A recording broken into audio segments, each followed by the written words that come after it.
खुश हो बैठ क्लास रूम में बाकी बातें करते हैं कि अखबार और पत्रिका लेके। तो मैं अभी आपसे पूछ रहा हूँ कि हाल फिलहाल में आपका अगर कोई भी एग्जाम लगा हुआ है तो मोस्ट प्रोबेबली आपके वनडे एग्जाम के लिए जो करंट अफेयर चाहिए सेंट्रल एग्जाम के लिए वो जनवरी से लेके जब तक एग्जाम नहीं होता 7 महीने 6 महीने। लेकिन अगर आप ECS दे रहे हो, आप उत्तर प्रदेश अधीनस्थ चयन सेवा आयोग UP SSC का एग्जाम दे रहे हो, तो फिर आपकी मजबूरी है 1.5 साल का आपके पास प्रिपरेशन हेड होना चाहिए। ये ध्यान रखना। SSC में 6 महीने तक का हो जाता है, इतना ज़्यादा वेटेज नहीं है, तो SSC के एग्जाम्स को लेकर तो निश्चिंत है। ठीक है, चलो भाई जब तक बालक आ रहे हैं तो शुरू करते हैं। बताइए, रूस के प्रधानमंत्री के रूप में किसे पुनः नियुक्त किया गया? हाँ भाई, इसके उत्तर देना चाहेंगे बच्चे? ठीक है, बच्चों के उत्तर आ रहा है ऑप्शन डी। बेटा ये कौन बने हैं? तो सर ये पुनः एक बार दोबारा से प्रधानमंत्री बने हैं, दोबारा बने हैं एक बार। इससे पहले कौन था? यही। याद रखिएगा, रशिया के अंदर प्रधानमंत्री का कार्यकाल 4 वर्षों का होता है। ठीक है, और अभी आपने देखा था कि हाल ही में रशिया के वर्तमान राष्ट्रपति कौन है? वेरी गुड बेटा, व्लादिमीर पुतिन। व्लादिमीर पुतिन साहब जो है 5वीं बार राष्ट्रपति पद पर ग्रहण किए। अब अच्छा बाकी की बात कर लेते हैं। ये कहाँ के? बेटा जेरमाया मानेले, बहुत इंपॉर्टेंट है। ये है सोलोमन द्वीप। आ जाओ, कहाँ के हैं? सोलोमन द्वीप। आ जाओ, बैठ जाओ, शुरू कर दिया। अरे वाह, बढ़िया, दैनिक चल फ्री सेवा। हाँ, कोई बात नहीं बेटा, अब जब कहीं लंबे टूर पे जाओगे पूरी कचौड़ी सीख बनेगी। ठीक नहीं, फ्री सेवा बैठ। ठीक है, चलिए कोई इसका उत्तर सभी लोग प्रश्न के सामने। रूस के हाल ही में चयनित प्रधानमंत्री जो कि दोबारा बन गए, उनका नाम क्या है? मिखाइल। क्या नाम है बेटा? मिखाइल। लास्ट वाला आंसर इसका ठीक है, डी। ये याद रखना, मैं सभी बता दे रहा हूँ कि ये सब कौन है। इस वाले रूस का उत्तर बेटा जो है वो है मिखाइल साहब। राष्ट्रपति कौन है? तो व्लादिमीर पुतिन। रशिया की क्रांति में तो मैं बता चुका हूँ बेटा, रशिया के अंदर आंदोलन हुआ था, रूसी क्रांति, जिससे क्या कहते हैं, मैंने आपको बताया था कि बोल्शेविक और मेंशेविक 2 गुट थे। जार निकोलस राजा थे रूस के। आ जाओ, तो राजा के खिलाफ सेना ने विद्रोह कर दिया, और विद्रोह करने के बाद वहां का नेतृत्व किसने संभाला था? तो उस समय व्लादिमीर लेनिन ने संभाला। ये ध्यान दें। ठीक है, अब वापस आ जाओ। ये कहाँ के? ये जोरमाया मानेले, सोलोमन आइलैंड। ये कहाँ के हैं? Luis Montenegro. तो बेटा इनके लिए याद रखना पोर्टुगल। ठीक है, ये कहाँ के? साइमन हैरिस भाई साहब। तो बेटा ये कहाँ के बताओ? आयरलैंड नहीं, आइसलैंड। सुनिए जगह। ठीक है, ये लोग नोट कर लो। एक सेकंड, ये लीजिए।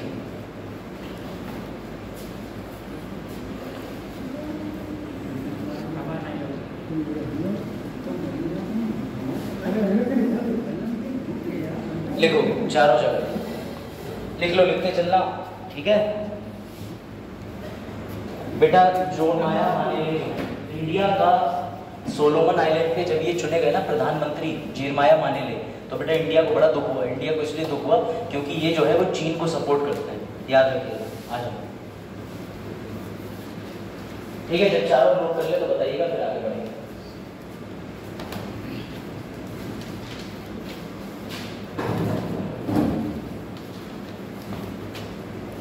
रशिया के तो बिल्कुल ही नोट करिएगा, भूलिएगा बेटा। रूस के बिल्कुल मत भूलिएगा, क्योंकि इस समय रूस और यूक्रेन का युद्ध चल ही रहा है, रुकेगा ही नहीं। सीज फायर क्या होता है? सीज फायर किसी को पता है? सीज फायर का मतलब होता है युद्ध विराम। उसके लिए प्रयास किए जा रहे हैं। ठीक है, जब लिख लो तो बताना। हाँ बेटा, सबसे बड़ा रेल मार्ग कहाँ है? सबसे बड़ा रेल मार्ग रशिया में। मैंने बताया था, उसको बोलते हैं ट्रांस साइबेरियन मार्ग। ट्रांस साइबेरियन मार्ग कहाँ से कहाँ तक? सर व्लादिवोस्तोक से लेके सेंट पीटरबर्ग तक। मैंने जब पढ़ाया था तो ये भी बताया था कि भारत में सबसे लंबी चलने वाली ट्रेन का क्या नाम है? विवेक एक्सप्रेस। विवेक एक्सप्रेस, याद रखना। ऊपर से सबसे बड़ी बात, क्षेत्रफल के मामले में विश्व में सबसे बड़ा देश कौन सा है? रशिया के पास एक समय इतना देश था कि इसने अपना एक हिस्सा अलास्का उठा करके अमेरिका को सौंप दिया और अमेरिका को बेच दिया। और आज की डेट में सोचने की बात है कि उल्टा यूक्रेन पे हमला क्यों कर रहा है? क्योंकि कह रहा है यूक्रेन तुम मेरा भाग हो। मतलब एक समय पे जिस देश ने जमीन अपनी बेच दी कौड़ियों के भाव, आज वो दूसरी सीमा पर आक्रमण करने के लिए कर रहा है। तो इसीलिए कहते हैं बेटा वक्त हालात एकदम बदल जाते हैं। लिख लिया हो तो बताइए।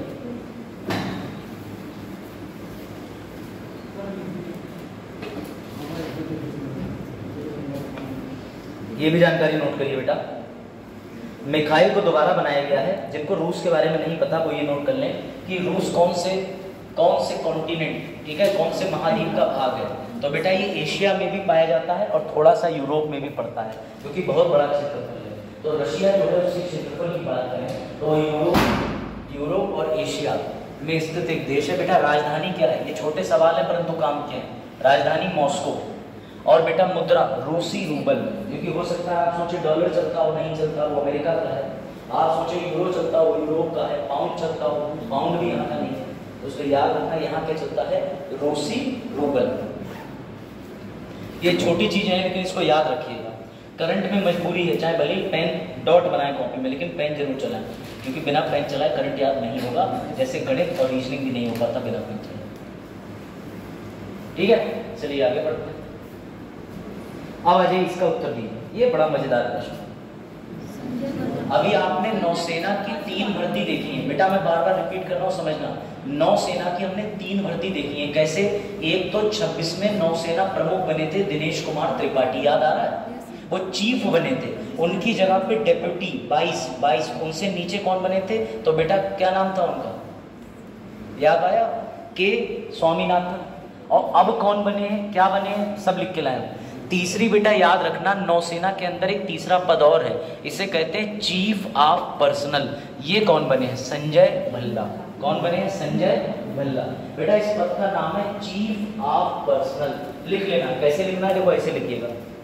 ये लीजिए, पहले लिखिए प्रमुख, आ जाता है। सबसे पहले लिखिएगा प्रमुख दिनेश कुमार त्रिपाठी। कौन से नंबर के? 26 में। बेटा जब ये व्यस्त होंगे और ये छुट्टी पे गए होंगे, छुट्टी पे, तब छुट्टी पे जाने के बाद इनका काम कौन संभालेगा? उप प्रमुख, यानी कि 22 चीफ। तो बेटा कोई तो रखेंगे बैकअप में, तो ये रहे के स्वामीनाथन। अब तीसरे नंबर पे कौन चयनित हुए? तो चीफ ऑफ पर्सनल। ये भी एक अलग से पता है। यहाँ पर कौन हुए? संजय भल्ला। ये 3 नियुक्ति हुई है बेटा अकेले नौसेना में, याद रखिएगा। नौसेना के अंदर 3 नियुक्ति। 26 में नौसेना के प्रमुख कौन बने हैं? दिनेश कुमार त्रिपाठी। इनके नाम याद रखना, क्योंकि पता है उत्तर में दे देगा चीफ ऑफ पर्सनल बने हैं, ऊपर लिख देगा दिनेश कुमार त्रिपाठी। तो हो सकता है चीफ ऑफ पर्सनल टिक मारा हो, जबकि दिनेश कुमार त्रिपाठी कौन बने हैं? प्रमुख बने हैं। उनकी जगह पर नीचे उप प्रमुख कौन है? Krishna Swaminathan. Chief of personal कौन है? तो आदरणीय संजय भल्ला जी। बात आई समझ में? अब बताओ नौसेना स्थापना दिवस कब हुआ था? सामने लिखकर। भारत में जब हम आजाद हुए तो हमारे पास खुद की ना आर्मी थी, ना खुद की नेवी थी, ना खुद के हवाई जहाज वाली सेना थी। क्यों? क्योंकि ब्रिटिशर्स ने सब कुछ तो अपने अधीन करके रखा था। तो बेटा जब इंडिया आजाद हुआ तो सबसे पहले हमारे देश के मंत्रियों ने तीनों बनाया। क्या बनाया? Air, army, navy. तो सबकी स्थापना जो है वो 26 जनवरी 1950 को हुई। लेकिन याद रखना, जब बांग्लादेश को हमने आज़ादी दिलाई थी, जो कि कौन सा था? पूर्वी पाकिस्तान, ईस्ट पाकिस्तान। तो बेटा उसे नौसेना ने आज़ादी ज़्यादा बड़ी भूमिका में दिवाई थी। कैसे करके? क्योंकि भारतीय नौसेना से 3 जहाज गए थे, कराची बंदरगाह पे विस्फोट कर दिए थे। जिस दिन भयानक विस्फोट हुआ था और जिस दिन बांग्लादेश का स्थापना दिवस बना था, उसी दिन भारत में मनाया जाता है 4 दिसंबर 1971 से नौसेना दिवस। ये भी ध्यान रखना, नौसेना दिवस कब मनाया जाता है सर? 4 दिसंबर 1971 से। लेकिन स्थापना कब करी गई थी? 26 जनवरी 1950। बताओ भाई, भारत 26 जनवरी को क्यों मनाता है? क्या रोल है 26 जनवरी का? 26 जनवरी हम क्यों मनाते हैं? देश आजाद हुआ था, गलगोटियां जात होंगी। आजकल गलगोटिया बड़ा ट्रेंडिंग में चल रहा है, वहाँ के बच्चे यूनिवर्सिटी का नहीं बता पा रहे हैं। समझ लो 26 जनवरी को संविधान को लागू हमने कर दिया था, पूर्ण रूप से गणतंत्र बन गए थे, रिपब्लिक बन गए थे। रिपब्लिक का मतलब ये था कि यहाँ के पीपल ने स्वेच्छा से डेमोक्रेटिक रिपब्लिक गवर्नमेंट बनाई थी, जो कि विधि के शासन के अंतर्गत चलेगी। तो हम गणतंत्र बन गए थे, रिपब्लिक बन गए थे। 15 अगस्त को आज़ाद हुए थे। छोटी लेकिन मोटी बातें, शक्तिमान तो बात ही नहीं। ठीक है, चलो भैया ये याद रखना, ठीक है। इसीलिए मैंने कहा कि नर्वस और कंफ्यूज हो सकते हो, टेंशन ना लो, बहुत बड़े बड़े उत्तर भी नहीं दे पाते। एक और जबरदस्त प्रश्न बताओ। हाँ भैया, कब मनाया जाता है नेशनल टेक्नोलॉजी डे? बड़ा प्यारा प्रश्न। हाँ अच्छा, अपने भारत में परमाणु शक्ति है कि नहीं है? भारत में सबसे पहला परमाणु शक्ति लाने वाली जरा दिनांक बताओ, या कौन सी सरकार थी, या कौन से प्रधानमंत्री थे, या भारत में सबसे पहला परमाणु का सफल परीक्षण कब किया, और पहला परीक्षण कब किया बताओ। हाँ, भारत के पास में न्यूक्लियर पावर है कि नहीं? इंडिया के पास में न्यूक्लियर पावर है कि नहीं? न्यूक्लियर मतलब धमकी दे दो किसी देश को कि उड़ा देंगे रात रात, है। तो बेटा तारीख याद रखना, 11 मई की तारीख थी, साल था 1974। 2 तारीख और थी, 11 मई 13 मई, कई बार इसे 13 और 18 वाली मई, ठीक है। ये 2 तारीख भी ध्यान रखना बेटा। साल कौन सा था? तो 1998 या 1999, ठीक है। तब दूसरा परीक्षण किया था। मैं आपको दिखा देता हूं दोनों बातें, समझिएगा जरा। इसका उत्तर नोट कर लें सभी लोग। इसका उत्तर है 11 मई। भारत के पास में न्यूक्लियर पावर नहीं थी, लेकिन हमारी जो गवर्नमेंट थी वो आए दिन चाइना की धमकियों से डरती रहती थी।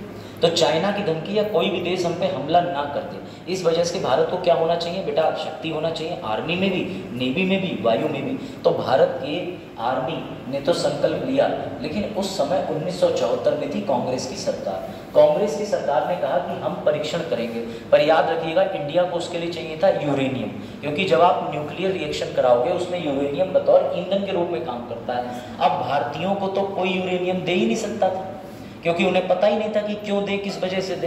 तो बेटा हमने कनाडा से मदद मांगी। बड़ा हंसी का किस्सा है कि हमने कनाडा से कहा हमें यूरेनियम चाहिए, यूरेनियम। तो कनाडा ना क्या क्यों चाहिए? तो हमने कनाडा से कहा कि हमें बत्ती बनानी है, इलेक्ट्रिसिटी बनाने के लिए भी यूरेनियम का इस्तेमाल करा जाता है। कनाडा ने हमें कम पावर वाला यूरेनियम दिया। भाई तुम्हें बत्ती बनानी है तो कम पावर चाहिए, रॉकेट मिसाइल बनानी है तो ज़्यादा पावर चाहिए। हम लोगों ने उसी कनाडा से मिले हुए कम पावर वाले यूरेनियम से विस्फोट करने का प्रयास करा। तो विस्फोट हमारा सफल तो नहीं हुआ, विस्फोट तो हुआ। वो डेट जो थी वो हमने आपको बताई, अभी 1974 की डेट थी। लेकिन क्या हुआ, उसके बाद समय बदला। फिर आई अटल जी की सरकार, और उस समय देश के पास में थे मिसाइल मैन, जिनका नाम है भाई एपीजे कलाम साहब। एपीजे कलाम साहब बोले कि मैं यूरेनियम की व्यवस्था तो कर लूँगा, विस्फोट भी कर लूँगा, लेकिन समस्या ये है कि बेटा जब हम लोगों ने पहला परमाणु परीक्षण करा था, मैं आपको दिखा देता हूँ, ये करा था 18 को, दूसरा करा था देखिए 11 को, तो ये तो डेट बन जाएगी। ये वाली डेट महत्वपूर्ण है। जब हम लोगों ने पहला परमाणु परीक्षण करा था तो अमेरिका हमसे चिढ़ गया था। अमेरिका को लगा जरा सा देश है, ये भी परमाणु संपन्न हो जाएगा। तो बेटा अमेरिका ने हमारे ऊपर 2 प्रतिबंध लगा रखे हैं, आज भी चल रहे हैं। वो 2 प्रतिबंध आपने पढ़े हो, एनपीटी और सीटीबीटी। इसका मतलब ये जो देश है वो न्यूक्लियर कोई भी ना बेच सकता है, ना खरीद सकता है, ना बना सकता है। अमेरिका ने हम पे बैन लगा दिया। अब अमेरिका बैन लगाने वाला क्यों होता है? क्योंकि अमेरिका की छवि बहुत ही शक्तिशाली देशों में है, और संयुक्त राष्ट्र को स्थापित करने के पीछे भी अमेरिका का हाथ है। पैसा भी संयुक्त राष्ट्र को सबसे ज़्यादा कौन देता है? अमेरिका। तो समझना, अमेरिका ने हम पे 2 बैन लगा दिए, लेकिन अटल बिहारी वाजपेयी बोले भाड़ में गया बैन, हम तो भैया करके रहेंगे परीक्षण। तो अमेरिका ने गोपनीय तरीके से भारत के ऊपर एक सैटेलाइट छोड़ रखी थी। सैटेलाइट तो स्पेस में छोड़ी थी, लेकिन वो भारत और कई एरियाज पे नजर रखती थी। उसका एक टाइम जोन था कि वो इतने घंटे में घूम के वापस आएगी। अगर कहीं भी ऐसी कोई न्यूक्लियर की गतिविधि दिखती तो वो सैटेलाइट इन्फॉर्म कर देती अमेरिका को। तो भारतीय भी बड़ा इंटेलिजेंट होते हैं। इन लोगों ने क्या करा, इन लोगों ने राजस्थान के अंदर पोखरा का वो इलाका खाली करा दिया। वहाँ जो आपके जैसे लोग रहते थे सबसे कह दिया आज छुट्टी है, 2-3 दिन कोई मत आना, भगा दिया सबको, सब भाग गए। उसके बाद इन्होंने वहाँ पर दिखाया कि चक्रवात आने वाला है। दिल्ली की संस्था थी, उसने बैठ के कंप्यूटर पे वार्निंग जारी कर दी कि भीषण तूफान आने की संभावना राजस्थान में। तो अमेरिका तूफान में उलझा रहा, इधर भारत ने एक के बाद एक 5 विस्फोट करे। पहला विस्फोट करा इन लोगों ने, ये रही डेट, ये 11 तारीख को करा था बेटा। ये 11 तारीख को 3 विस्फोट और 13 तारीख को 2 विस्फोट। याद रखिएगा पहला परीक्षण जो किया था 18 मई 74 को, उसका नाम था स्माइलिंग बुद्धा, लेकिन इसका नाम जो था ऑपरेशन शक्ति। बेटा ऑपरेशन शक्ति संपन्न हुआ, भारत परमाणु देश बन गया। इसी खुशी में 11 मई को क्या मनाते हैं? राष्ट्रीय प्रौद्योगिकी दिवस। अब आई बात समझ में? भारत न्यूक्लियर संपन्न बना था, याद रहे 1998 में। आ जाओ बच्चों,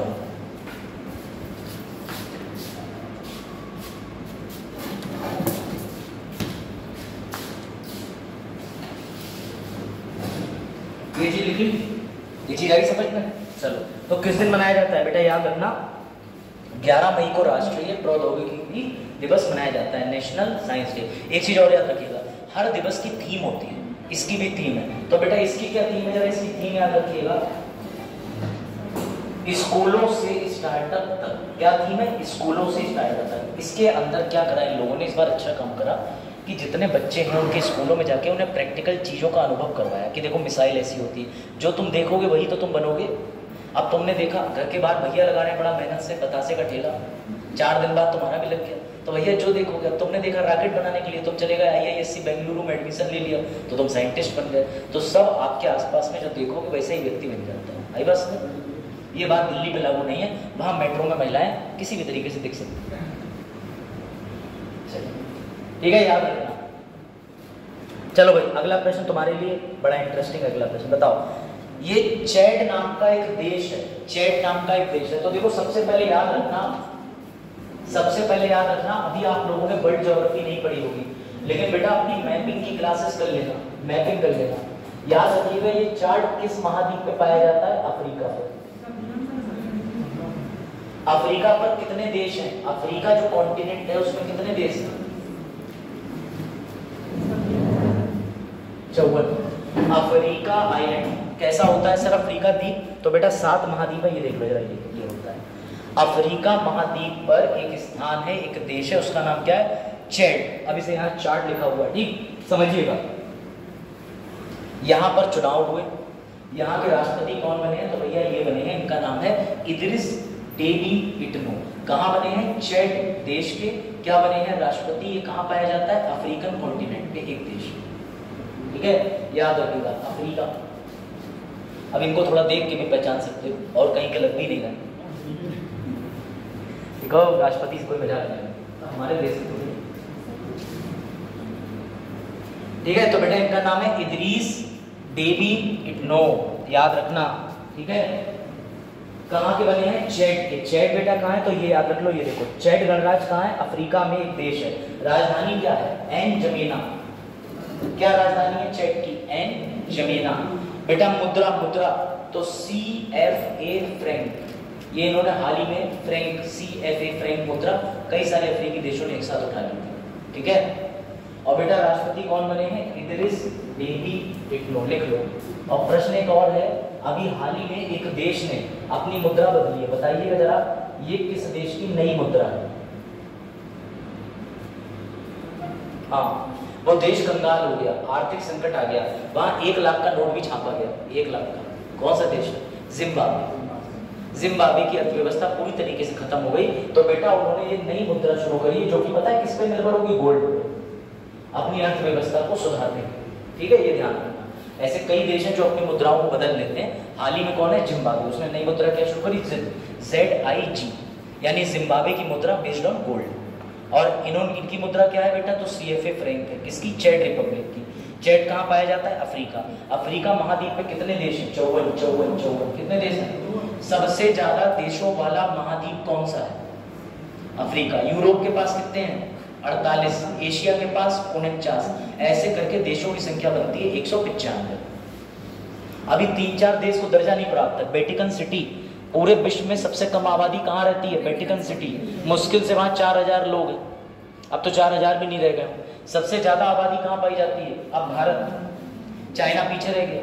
अभी जो नया सैंपल सर्वे यानी कि नया सर्वे आएगा, जो जनगणना होगी, उसमें आप देखना हम 140 करोड़ के पार हैं। और सोचिए जब देश आज़ाद हुआ था तो हमारी आबादी थी मात्र 36 करोड़, लेकिन पता नहीं कौन सा फॉर्मूला लगाया हमने, 36 से सीधे उछाल मारी 121 2011 में, अब 140 करोड़। और चाइना वाले भी सोच रहे हैं कि भैया है क्या संकट है, चलो।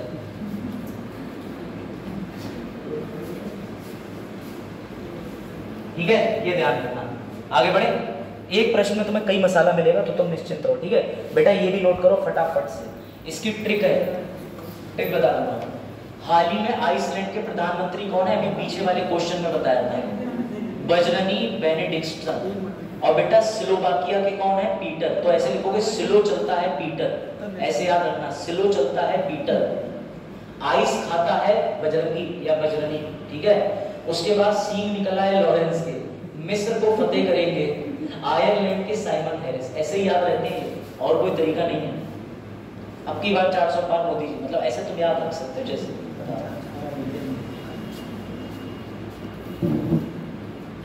ठीक है लिखो ये सब कुछ।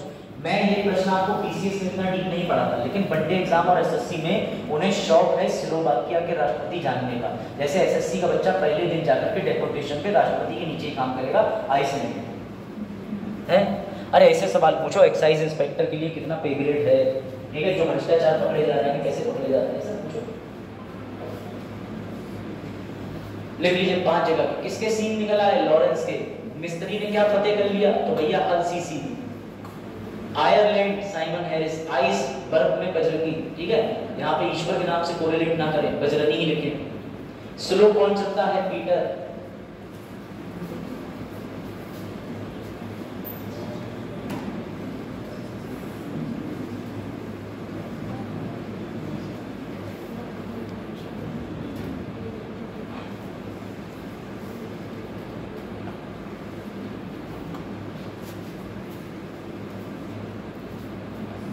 कौन सी लोकसभा के चुनाव हो रहे हैं, बताओ बेटा, 17वीं की 18वीं? आप क्लास में नहीं थे, नई स्टूडेंट है, इससे पहले आई क्लास में? अच्छा, एक बार आई थी। ये उस वाले गाने की फैन लग रही है, एक बार आजा आजा, इनमें से सब एक बार आ गई। कोई नहीं बेटा, रेगुलर आने का प्रयास करिएगा, हम ऐसे ही हैं, ऐसे ही पढ़ा पाते हैं थोड़ा थोड़ा, चलो ठीक है।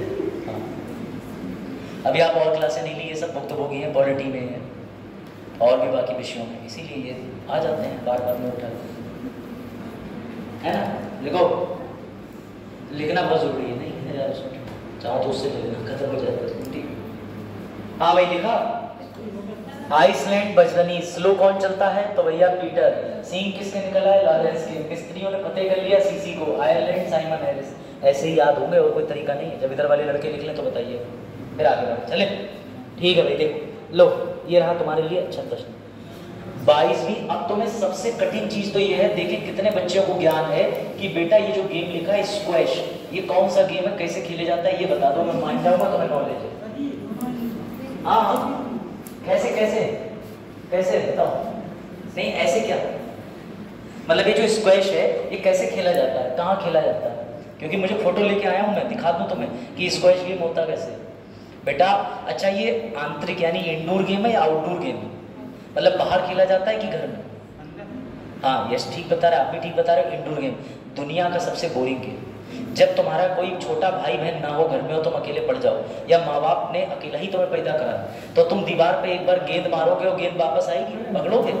उसी तरीके का ये गेम है, लेकिन इसमें दीवार पे ऐसे करके गेंद नहीं फेंकी जाती है, इसमें बेटा ऐसे किया जाता है। ये रहा रैकेट, ये टेनिस से मिलता जुलता है। इसमें जो दो महिलाएं खेल रही हैं, ये सिंगल भी होता है, डबल भी होता है। इसमें दीवार पे चिन्ह बने होते हैं, निशान, तो गेंद जब मारनी है तो दीवार से वापस आएगी, फिर तुम्हें हिट करनी, फिर दूसरा मारेगा, फिर तुम मारोगे, तो बड़ा बोरिंग गेम हो जाता है, लेकिन है, खिलाड़ी है इसके भी, तो इसी को स्क्वैश कहते हैं। बात आई समझ में? दीवार पे देख रहे हो, सामने 2 लाइनें पड़ी, तो ऐसे खेला जाता है स्क्वैश गेम। आज यूट्यूब पे जाके वीडियो देख लेना।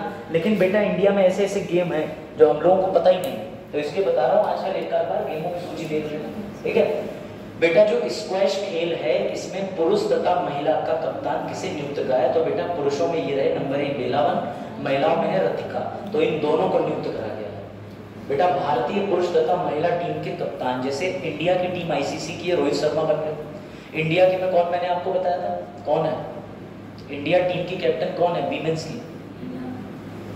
कौन? नीना नहीं है, हाँ कौन सी कौर है? मनप्रीत नहीं, हरप्रीत कौर। चलो बेटा याद रखिएगा, इस स्क्वैश के अंदर 2 टीमें बनी है। पुरुष टीम को कौन लीड करेगा, तो बेटा लीड करेंगे बेलावन साहब, और महिलाओं की टीम को रतिका सीलन। क्यों? क्योंकि स्क्वैश की चैंपियनशिप होने वाली है 22वें नंबर की, तो ऐसे ट्रिक याद कर लो कि उसके 2 कप्तान बने, इनकी अलग अलग टीमें होंगी, तो 22। समझ गए बात को? तो याद रखिएगा कि 22वीं एशियाई टीम जो है, नमस्ते सर, हाँ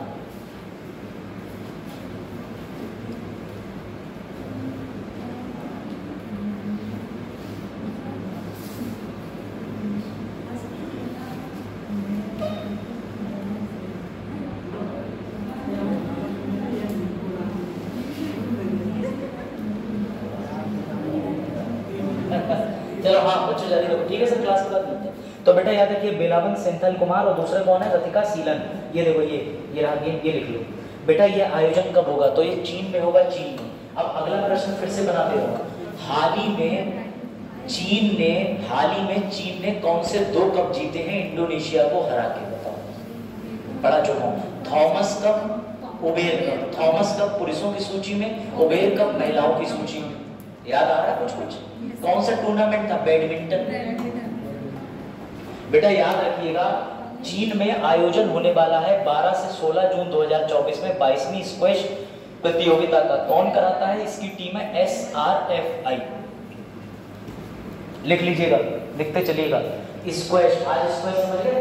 अब घर पे जाके ये रैकेट खरीदना है बस, और गेंद तो हो गई होगी, बस बन गए चैंपियन।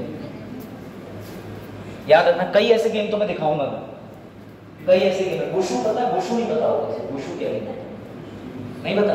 नहीं पता, मुझे भी नहीं पता था। आइस हॉकी भी नहीं पता थी मुझे, फिर मैंने YouTube की मदद ली, अब मुझे सारे गेम नहीं पता। उसमें कुछ भी दिखा देता है। क्रिकेट तो पता है, हॉकी, गिल्ली डंडा, तड़ी। हाँ तो मनोज, अरे भैया जो गेंद लेके मार देते थे किसी व्यक्ति के और पहले गेंद उछालते थे, छोड़ो तुम लोगों के जमाने के। मनोज है हमारे साथ के, मनोज ने सब खेले। अब ऐसे गेम बंद हो गए, अब चलते हैं जज्बातों से खेलने वाले गेम, इंस्टाग्राम, फेसबुक, है ना। चलो लिख लिया बेटा, ये पूरा पैराग्राफ मत उतार लेना धोखे से भी, तुम्हें बस इतना लिखना है कि 22वीं एशियाई स्क्वैश प्रतियोगिता होगी, जो कहाँ होने वाली है? चीन के डालियान में। बेटा चीन के डालियान नामक जगह पे कब होगी? जून में होगी, 12 से 16। और पुरुषों की टीम को कौन देखेंगे? तो बेटा बेलावन। और महिलाओं की टीम को कौन देखेंगे? ऋतिका। पानी है? नहीं तो ले लो। अब ठीक लग रहा? क्या हो गया? ले लो, पानी चाहिए? अरे तुरंत ले लो। ऋतिका सीलन लिख लो। ये सवाल आएंगे वनडे एग्जाम में भी, छोड़ो पीसीएस में भी आते हैं सवाल। फिर तुम कहोगे ये कौन सा गेम है स्क्वैश, तो इसके बारे में जानकारी मिली ना।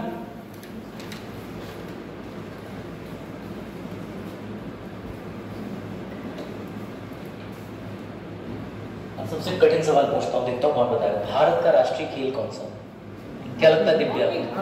हॉकी। बिल्कुल गलत जवाब। भारत की ना राष्ट्रीय कोई भाषा है, ना ही कोई राष्ट्रीय खेल है। उत्तर प्रदेश भी अपने खेल को हॉकी कहता है, लेकिन भारत का कोई खेल नहीं। शतरंज का जन्म भारत में हुआ, वो भी तुम्हारा राष्ट्रीय खेल नहीं है, कोई नहीं है, याद रखना। सिर्फ उत्तर प्रदेश का राजकीय खेल है हॉकी, उत्तर प्रदेश का, लेकिन पूरे भारत का कोई खेल नहीं, ये ध्यान रखना। ऐसे अचंभित कर देने वाले प्रश्न आएंगे। राष्ट्रपिता की उपाधि गांधी जी को किसने दी थी? इलाहाबाद की एक लड़की थी तुम लोगों की तरह, उसने RTI लगा दी। उसने कहा पता तो चले राष्ट्रपति किसने कहा, क्योंकि महात्मा का सबको पता था कि किसने उपाधि दी, सबको पता था कि इनको भैया क्या क्या उपाधि दी या किस किस तरीके की उपाधि दी। लेकिन ताज्जुब की बात है कि राष्ट्रपिता की उपाधि गांधी जी को किसी ने दी नहीं, सिर्फ र्यूमर बना दिया। तो ये उपाधि उनको दी नहीं है। आपको इतने प्रचलित हो गए कि सब राष्ट्रपिता कहते हैं, लेकिन ये कोई ऑफिशियल ऑन रिकॉर्ड उपाधि नहीं है, ये ध्यान रखना, ठीक है।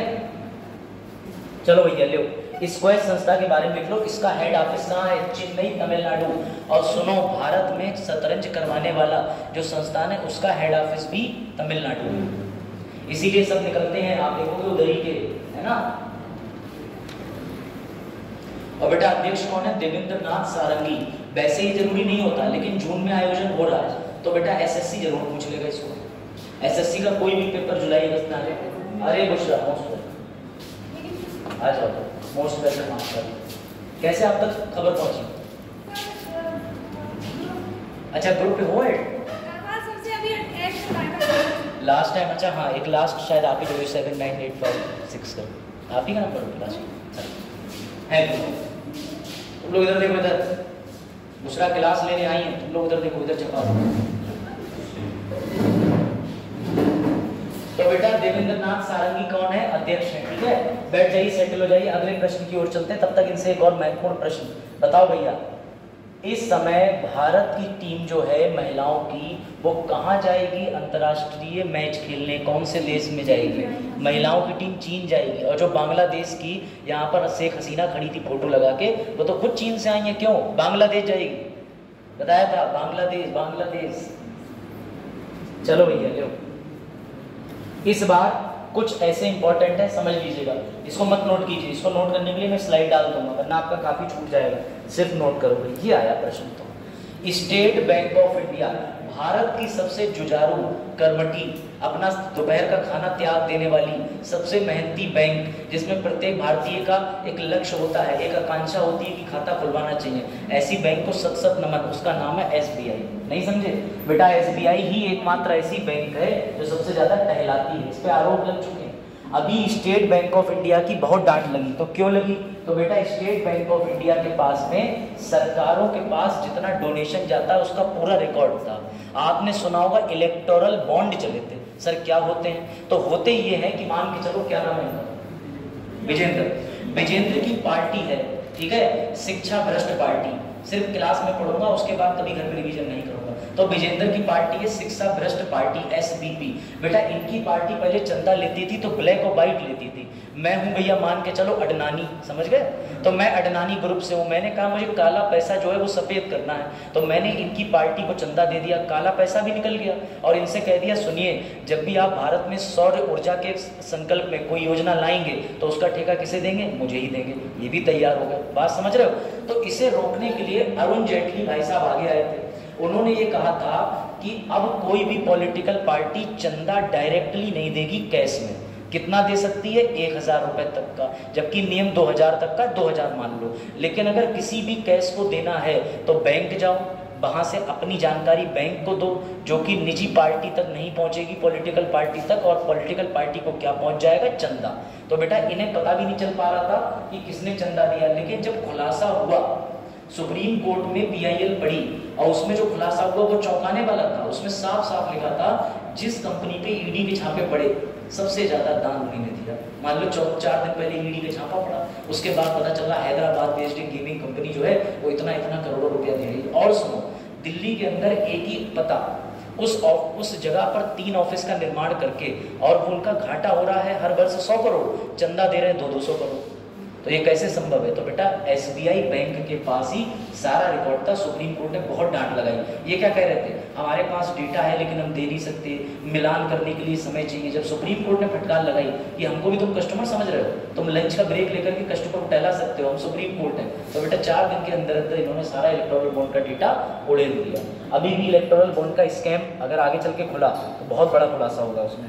तो बेटा ऐसे ही स्टेट बैंक ऑफ इंडिया ने अपना इंश्योरेंस भी चला रखा है। अगर तुम कभी SBI में खाता खोलने जाओगी तो वहां पर तुम्हें मिलेंगे दलाल, मिडिल मैन। वो एक पर्चा लेके आ जाएंगे, कहेंगे बेटा इस पे भी साइन मार दो, 100 रुपए खाते में से कटेंगे, तुम्हारा वाहन इंश्योरेंस हो जाएगा। ऐसे इंश्योरेंस कराते हैं। तो बेटा ऐसे इंश्योरेंस को जो देखेंगी उसकी कौन बनी है? बेटा प्रमुख बनी है। इनका नाम है जया त्रिपाठी। क्या नाम है इनका? जया त्रिपाठी। तुमने ये निशान अपने जीवन में जरूर देखा होगा। देखा है? बस अब आगे भी देखते रहोगे, ठीक है? तो याद रखना बेटा, SBI जनरल इंश्योरेंस, इसकी जो इंश्योरेंस है उसकी स्थापना हुई थी 2009 में, जबकि ये बैंक 1992 की है, 91-92 के समय की। अब की नहीं है bank, state bank of India. बेटा स्थापना कब हुई SBI इंश्योरेंस की? 2009 में। मुख्यालय कहाँ है? महाराष्ट्र। याद रखें, reserve bank of India, Bharat की केंद्रीय बैंक का मुख्यालय महाराष्ट्र में है। ज्यादातर बैंकों के मुख्यालय महाराष्ट्र में है। बिल्कुल सही बेटा। इस समय इसके कौन है MD और CEO? तो किशोर कुमार पोलूदास। पता नहीं कितनी पोल खोलेंगे पोलूदास, ठीक है? चलो तो याद रखिएगा, इसकी कौन बनी है बेटा? की रिलेशनशिप, प्रमुख रिश्तेदारी यानी प्रमुख प्रबंधक। तो कौन बनी है? जया। गुड, ठीक है? लिख लो आराम से। सिर्फ जया त्रिपाठी लिखना, SBI की स्थापना, मुख्यालय और किशोर कुमार पोलूदास लिख लेना। बाकी तुम्हें ये पूरा उतारने की जरूरत नहीं है, फोटोकॉपी मशीन नहीं हो, चाइना नहीं है ये। हाँ मेन उतार लो तुम। अब यही वाला हिसाब है, जब तुम अपने रिश्ते के लिए लड़की देखने जाओगे तो तुम्हें अगर नानी पसंद आ गई, मम्मी पसंद आ गई, बुआ पसंद आ गई, शादी तो लड़की से ही करोगे कि पूरे घर से करोगे? इसलिए मुख्य चीज पर ध्यान केंद्रित करें, है ना? सबसे नहीं संभव है।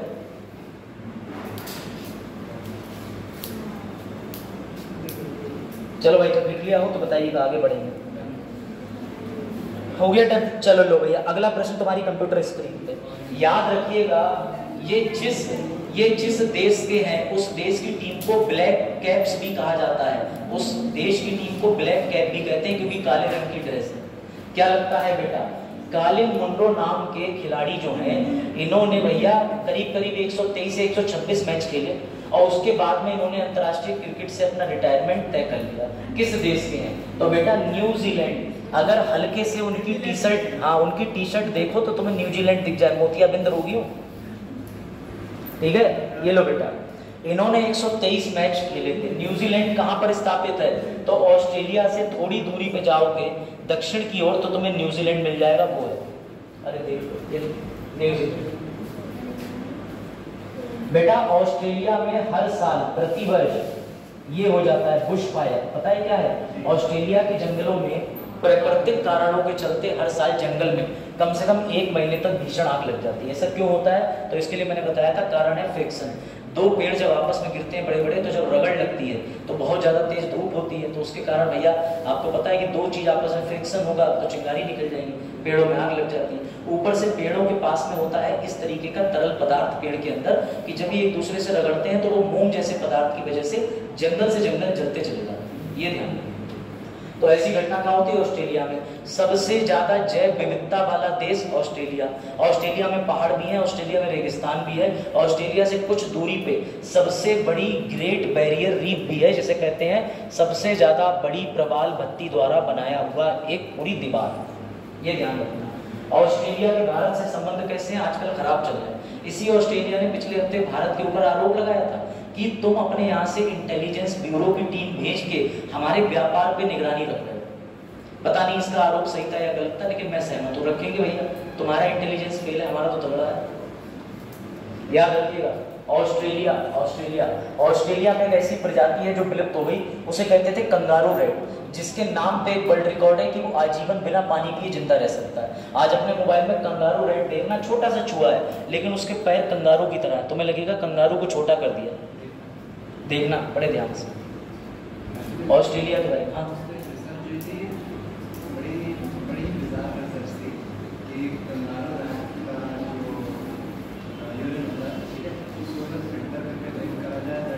हाँ, उसके अंदर एक प्रोटीन होता है, मतलब ऐसा कुछ था, ठीक है। तो बेटा लिख लो, बेटा न्यूजीलैंड की राजधानी तुम्हें नहीं पता हो तो वेलिंगटन है, वेलिंगटन वेलिंगटन। उसके अलावा मुद्रा न्यूजीलैंड डॉलर। उसके अलावा बेटा प्रधानमंत्री कौन है? क्रिस हिपकिंस, ठीक है। तो ये बातें याद रखना एसएससी वालों। 123 मैच खेलने के बाद बाबूजी रिटायर हो गए। इनका नाम है कालिन मुनरो। अब इनका मनना है वीरो तुझे रिटायर। उसके बाद में याद रखना न्यूजीलैंड की टीम को ही कहते हैं ब्लैक कैप्स टीम, क्योंकि इनकी ड्रेस कैसी है, ये चीजें याद रखना। भारत का हाल ही में कोई खिलाड़ी बताओ जिसने वो जो है क्या कहते हैं संन्यास ले लिया क्रिकेट से। अभी लास्ट संन्यास किसने लिया? धोनी ने लिया था संन्यास।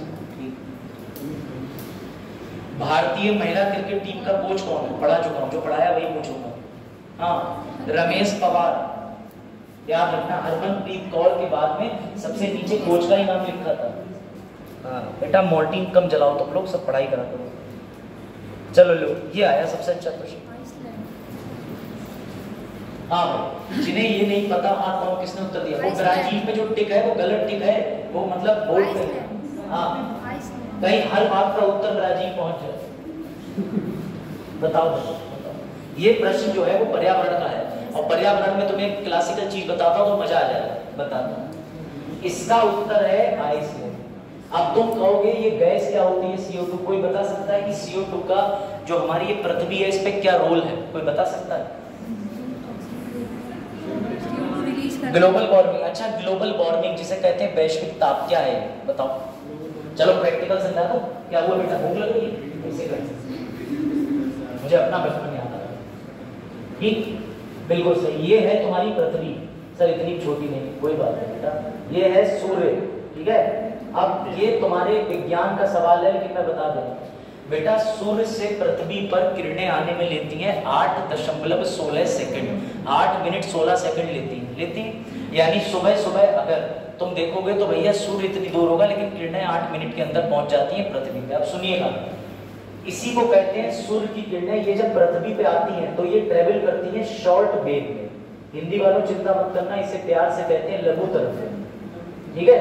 ये यहाँ से 8 मिनट में आ रही है फटाक से।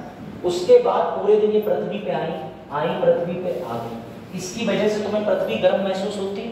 सर हाँ, पृथ्वी हमारी तपती है और सबसे ज्यादा बड़ी वैज्ञानिक मम्मी है, उन्हें टाइम पता होता है, जहाँ 7 बज गए, धूप आ गई है, कपड़े डाला सूखने के लिए। मम्मी को पता होता है ना, नहीं पता होता है, तो समझो। उसके बाद तुम्हारी पृथ्वी भी बड़ा समझदार है। अब पृथ्वी ये कहती है कि अगर मैंने सूर्य की ऊर्जा अपने पास जमा कर लिया तो इस पृथ्वी पर गर्मी बढ़ती रहेगी, लेकिन पृथ्वी बड़ा होशियार होती है। पृथ्वी इन सारी किरणों को शाम तक वापस कर देती है। बेटा इसे बोलते हैं दीर्घ तरंग। अब दीर्घ तरंगों का मतलब सीधे समझो लॉन्ग वेव्स, यानी आने में 8 मिनट, लेकिन वापस जाने में सुबह से शाम लग जाती है, इसलिए पूरे दिन तापमान गर्म रहता है। अब यहाँ पर आ जाते हैं लुटेरे। सर लुटेरे कैसे आ जाते हैं, तो समझो जरा ध्यान से समझना। तुम्हारी पृथ्वी के वातावरण पे, वायुमंडल पे बेटा कुछ गैसें हैं, बताओ जरा। नाइट्रोजन कितने प्रतिशत है, नाइट्रोजन 78, कार्बन डाइऑक्साइड 0.03, ऑक्सीजन 21। तो बेटा ये जो गैसें हैं ना, ये फ्री में नहीं है, समझना जरा ध्यान से, इंपॉर्टेंट कंसेप्ट है। जब ये सूर्य की किरणें वापस पृथ्वी से जा रही होती हैं, कहाँ, पृथ्वी से वापस, सूर्य तक नहीं जाती, बस वापस चली जाती है, तो बेटा बीच में बैठे होते हैं CO2 वाले भैया ये। अब CO2 गैस के अंदर 3 खासियत है, वजन में हल्की, रंगहीन, स्वादहीन, सबसे बड़ी खूबी है ये गर्मी को अपने अंदर एब्जॉर्ब करती है, अपने अंदर सोखती है। तो तुम जरा अपनी बुद्धि लगा के बताओ, अगर यहाँ पे CO2 की मात्रा बढ़ती जाएगी तो पृथ्वी से जो गर्म हवाएं वापस जा रही थी ये रुक जाएंगी, क्योंकि CO2 क्या करेगा, अपने में कैद कर लेगा। बेटा इसी को कहते हैं ग्लोबल वार्मिंग। जब तुम्हारी मोटरसाइकिल चलती है तो CO2 निकलती है, NO निकलती है, सल्फर ऑक्साइड निकलता है। इनमें क्या होता है कि जो सूर्य की ये किरणें होती हैं जब वापस पृथ्वी से जा रही होती हैं तो तुम्हारे मोटरसाइकिल के धुएं की वजह से, क्योंकि CO2 की मात्रा बढ़ गई है, तो जितनी CO2 की मात्रा इस पृथ्वी पर बढ़ती रहेगी उतनी पृथ्वी का तापमान गर्म होता रहेगा। इसीलिए साइंटिस्ट कह रहे हैं इस CO2 की जो मात्रा ऑलरेडी वातावरण में निर्धारित है वही रखो, और इसी को कम करने के लिए सरकार ने लक्ष्य रखा है नेट जीरो, NETZERO, कब तक, 2070 तक, ताकि हरित गैसों के प्रभाव को कम किया जा सके। समझ गए ग्लोबल वार्मिंग। सूर्य की ताप आई, पृथ्वी से वापस जा रही, बीच में छन्नी लग गई, छन्नी का नाम है कार्बन डाइऑक्साइड, उसने सारी गैसें सोख ली, और ये जो गैसें सोख ली इसकी वजह से तुम्हें लग रहा है आहा नूरा फतेही जो नहीं समझे, थोड़ी देर बाद समझूंगा, समझ गए, गाना उन्हीं का तो है, हाय गर्मी, उसे बताओ हाय CO2 कहे तो पर्यावरण तक एक पॉजिटिव संकेत जाएगा। तो बेटा अगर ये CO2 का पृथ्वी से गायब कर दो तो क्या हो, तो तुम मर जाओगे। सर क्यों, क्योंकि तुम्हारे पैर जमीन पे रहते हैं, जो पूरी बॉडी है, जो तुम एक पर्टिकुलर तापमान लेके घूम रहे हो, इसके लिए गर्माहट चाहिए। एंटार्क्टिका पे कोई क्यों नहीं रह रहा, क्योंकि बेटा इसमें विज्ञान है। एल्बिडो प्रभाव का नाम सुना है, एल्बिडो, चलो आसान कर देते हैं। आपने सफेद टी-शर्ट पहनी, अगर आप ब्लैक टी-शर्ट पहन के बाहर जाएंगे आपको अत्यधिक गर्मी क्यों लगेगी, कोई कारण बता सकते हैं? आप भी सफेद पहने, उन्हें सफेद ना बताएं, अपनी बताएं। हाँ बेटा इसे कहते हैं एल्बिडो प्रभाव, ALB। देखो सफेद चीज पर कोई भी सौर किरण पड़ी तो सफेद रिफ्लेक्ट कर देता है। गाय थोड़ा मजे से उसी जगह गर्मी में बैठ के खाना खा लेगी, लेकिन भैंस करती रहेगी। इसका मतलब ये नहीं भूखी है, वो कह रही है दुष्टो पंखा चला दो। तो बेटा भैंस का रंग काला होता है। अब तुम समझना, एक और बड़ा कंसेप्ट बता दे रहा हूँ। लोग कह रहे हैं हिमखंड पिघल रहे हैं, तो हिमखंड क्यों पिघल रहे हैं, तुम जरा बुद्धि लगाओ। बेटा हिमखंड किस रंग के होते थे, सफेद। तो हिमखंड पे सूर्य की रोशनी पड़ी, वापस चली गई।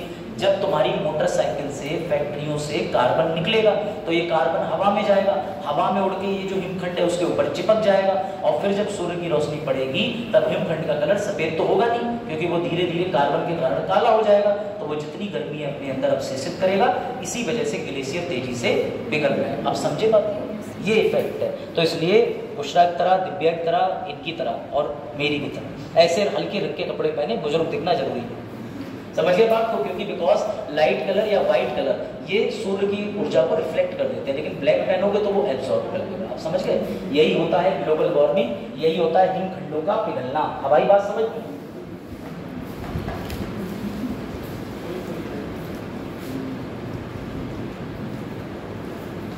ठीक, चलो आगे बढ़ते हैं।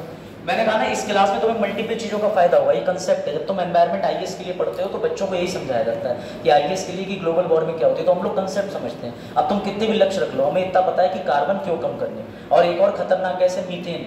जब भैंस अपना चारा चबाती है बैठ के तो मीथेन रिलीज होती है, ठीक है। चावल की खेती करोगे वहाँ से मीथेन निकलती है, और जो ये कंडा होता है, कंडा, इससे भी मीथेन गैस निकलती है। चलो भैया, तो ये सुनो, अब ये जो तुम्हारा देश है आइसलैंड, ठीक है बेटा, इसने बड़ा अच्छा काम करा। पहले तो इसने मशीन का नाम रखा मैमथ। तो सर क्या हाथी बना लिया? नहीं, मैमथ आज से करोड़ों वर्ष पहले जब पृथ्वी पर आइस एज चल रहा था, यानी हिम युग चल रहा था, तो ऐसे बड़े बड़े हाथी रहा करते थे। तो बेटा उन्हीं के नाम से प्रभावित होकर प्रोजेक्ट का नाम क्या रखा है? मैमथ। खासियत सुनो, जो भी हवा में CO2 घूम रही है, ये मशीन उसको खींच के पृथ्वी के काफी नीचे ले जा करके डंप कर देगी।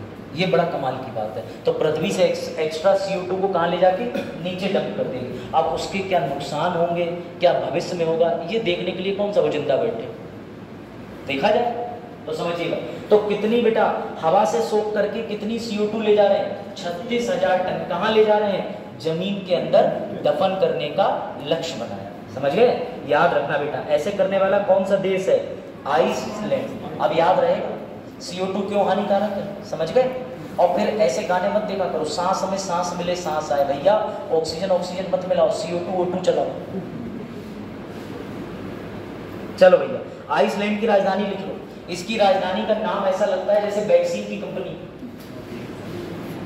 ठीक है, जबकि वो आपकी एस्ट्राजेनेका थी, लेकिन इसका नाम है रेक्साविक। ठीक है बेटा, मुद्रा चलती है किरोना, देख रहे हो, कोरोना वैक्सीन जैसा ही पूरा लग रहा है। प्रधानमंत्री कौन है? बजरंगी बेनेडिक्टसन। सर अभी कहीं पढ़े थे हमने बजरंगी, पीछे ही पढ़े थे कि बर्फ लेके निकले बजरंगी, आइस पर बजरंगी। इसीलिए कह रहा हूँ, बुद्धि तुम्हारी एलिमिनेट तभी करेगी जब वनडे एग्जाम में ट्रिकें काम आ जाती हैं थोड़ी थोड़ी। कंसेप्ट दिमाग में क्लियर होगा तो तुम ट्रिकें देखोगे।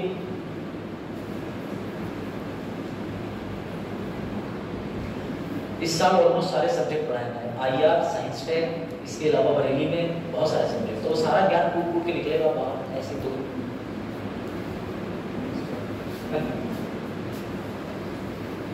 हाँ मैं लिख लिया आइसलैंड।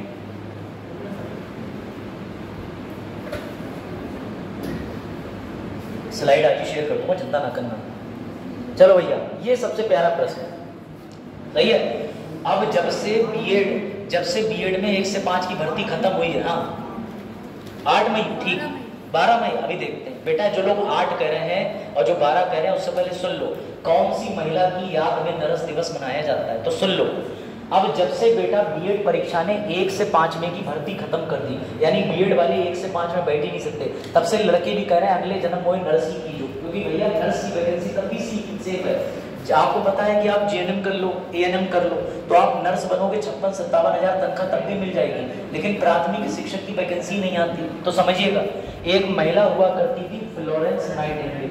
फ्लोरेंस नाइटिंगेल बेटा, फ्लोरेंस नाइटिंगेल को आप श्रद्धांजलि देने के लिए मनाते हैं किस तिथि में? तो लो भैया खुद ही देख लो, 12 मई को, ठीक है।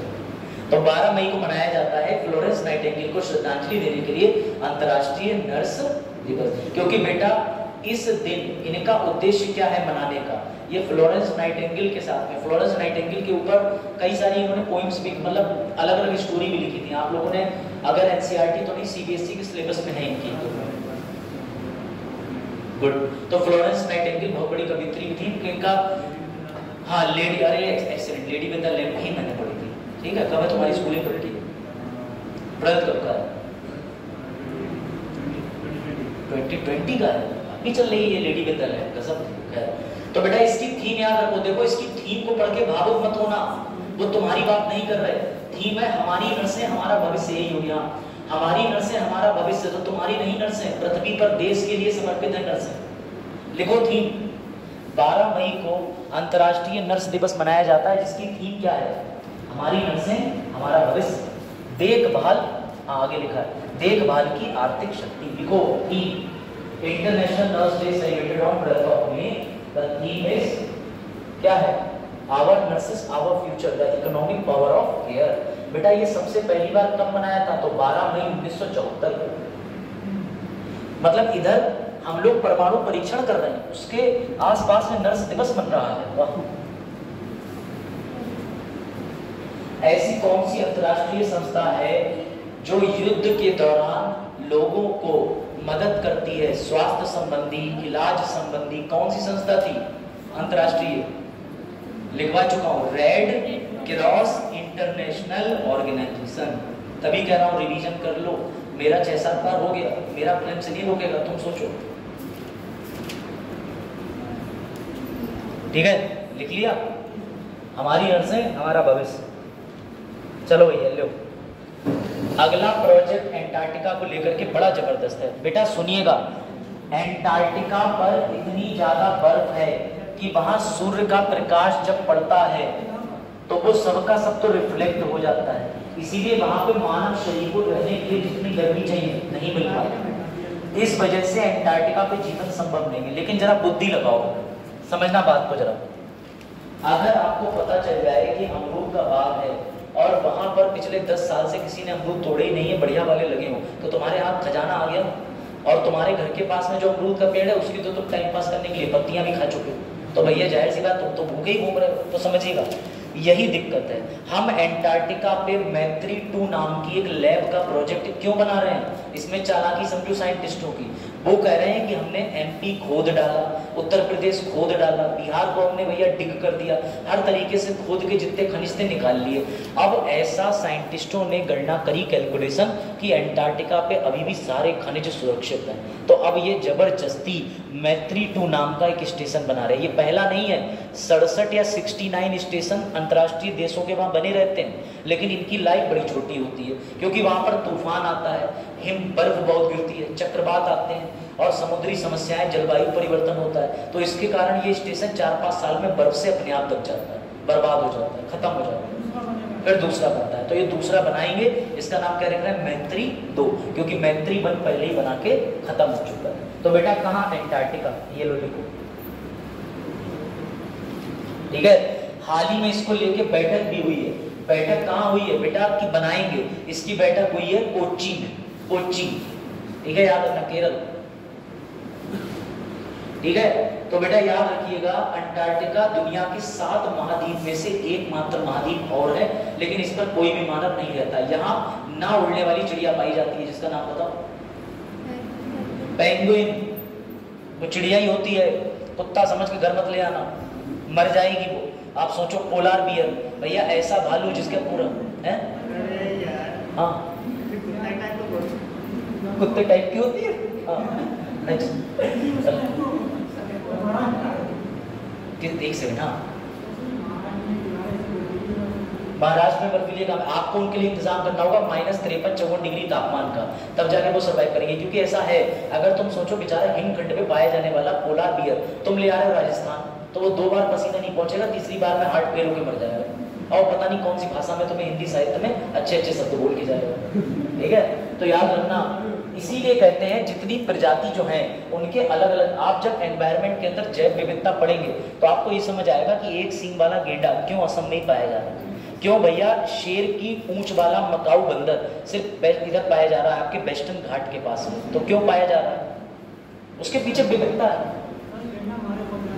गेंडा वो तो छोड़ो, हंसी की बात, तुम्हारे यही पूरनपुर से हजारा घाट चले जाओ, यहाँ पे नेपाल बॉर्डर है, नेपाल बॉर्डर पे हाथी को देख के गेंडे आकर्षित होकर चले आए, बॉर्डर पार कर गए, उन्हें वापस भगा रहे, नेपाली करे हमारे नहीं है, मतलब पता ही नहीं चल पा रहा है क्या चल रहा है प्रकृति में। उन्हें समझाया गया भैया गेंडा नहीं है, मिसेस गेंडा नहीं है, मिसेस हाथी है, छोड़। ये खबर थी जनवरी। चल, न्यूज़पेपर वाले ऐसी तो खबरें निकालते हैं, ये आईएएस के प्रश्न के लिए बहुत अनिवार्य प्रश्न है ना।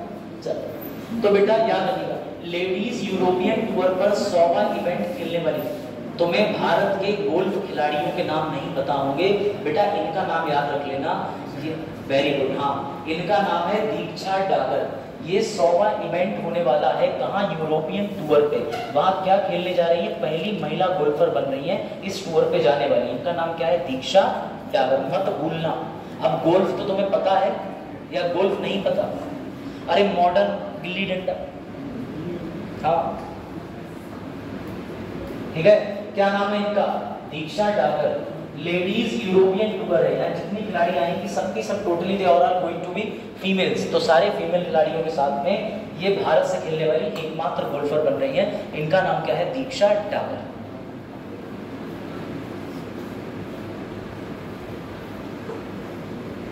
ठीक है, जब नोट कर ले तो बताइए। ये सब सारे क्वेश्चन पढ़ा करो, कोई भी वेबसाइट उठा लो, यूट्यूब चैनल उठा लो जो तुम्हें अच्छा लगता हो, लेकिन उठा के सिर्फ उसे वीडियो चला के साथ साथ में खाना मत खाया करो, नोट्स बनाया करो। ये नहीं कि उधर बात चल रही फोन पे और बताओ और इधर वीडियो भी चल रही है, बेटा वो और बताओ याद रह जाएगा, वीडियो चली जाएगी। सही है, तो तुम जितने जुझारू हो उस हिसाब से नोट बना लिया करो। बढ़े आगे, ठीक है बेटा। ये भी चलिए, ये कहाँ की है? हरियाणा। आपको पता होना चाहिए हरियाणा दो चीज़ों के लिए फेमस है, पहला खिलाड़ी के लिए और सबसे न्यूनतम लैंगिक अनुपात के लिए। यहाँ महिलाओं की स्थिति दूबर है, 879, मात्र 1000 पुरुषों पर 869 महिलाएं, 879। लेकिन इस मामले में रसिया बहुत अच्छा है, वहां पर 84 पुरुष है, महिलाएं 100 है, एक्स्ट्रा 17 महिलाएं तो रिजर्व में घूम रही। तो रशिया उल्टा। ऐसे ही बेटा केरला भी है, केरला में महिलाएं ज्यादा है 1084 और पुरुष जो है वो कम है। ये अच्छी बात है। यूपी में भी चैलेंज है। भारत का लिंग अनुपात कितना है? 943/1000।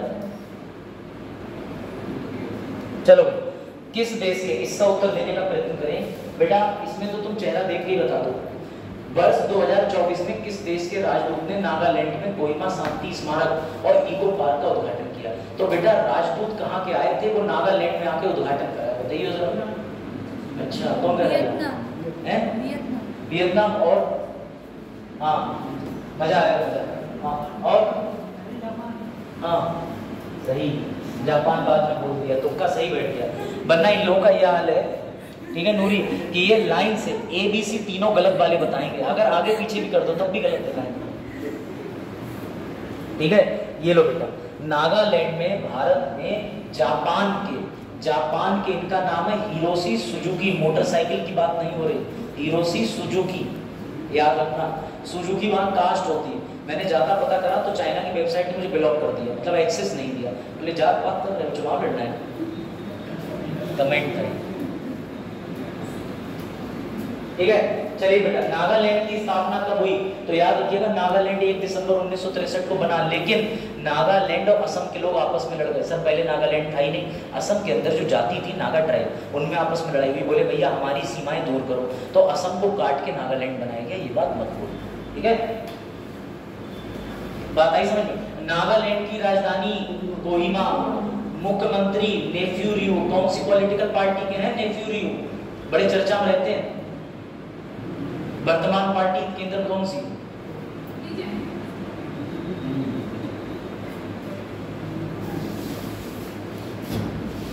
समझ गए बच्चों? 18वीं लोकसभा के चुनाव चल रहे हैं, याद रखना। चलो भैया लियो, ये बताओ। अब तुम लोग कहते हो सर हमारे पास टाइम नहीं है। इनको देखो, प्रोफेसर साहब को। ना he doesn't have both hands, he doesn't have both leg, मतलब ना ही इनके पास हैंड्स हैं ना लेग्स हैं कंप्लीट, बट स्टिल इन्होंने अपना पूरा जीवन दिव्यांगों के लिए समर्पित कर दिया। तो ऐसे में अभी 132 भारत के जितने भी ट्रेंडिंग पुरस्कार हैं उनकी घोषणा हुई है। आपको पता होगा भारत रत्न होता है, पद्मश्री होता है, पद्म विभूषण होता है, पद्म भूषण होता है। इन्हें पद्मश्री दिया गया। बेटा प्लीज इनका नाम कोई मत भूलना, डॉक्टर KS राजन्ना। तो बेटा इनको क्या दिया गया है? पद्मश्री। क्या दिया गया है? पद्मश्री। ये बात ए ऑप्शन, क्या है ऑप्शन ए? इनको क्या दिया गया है? पद्मश्री। क्या दिया गया है? पद्मश्री। नाम याद रखना, डॉक्टर KS, पूरा नाम राजन।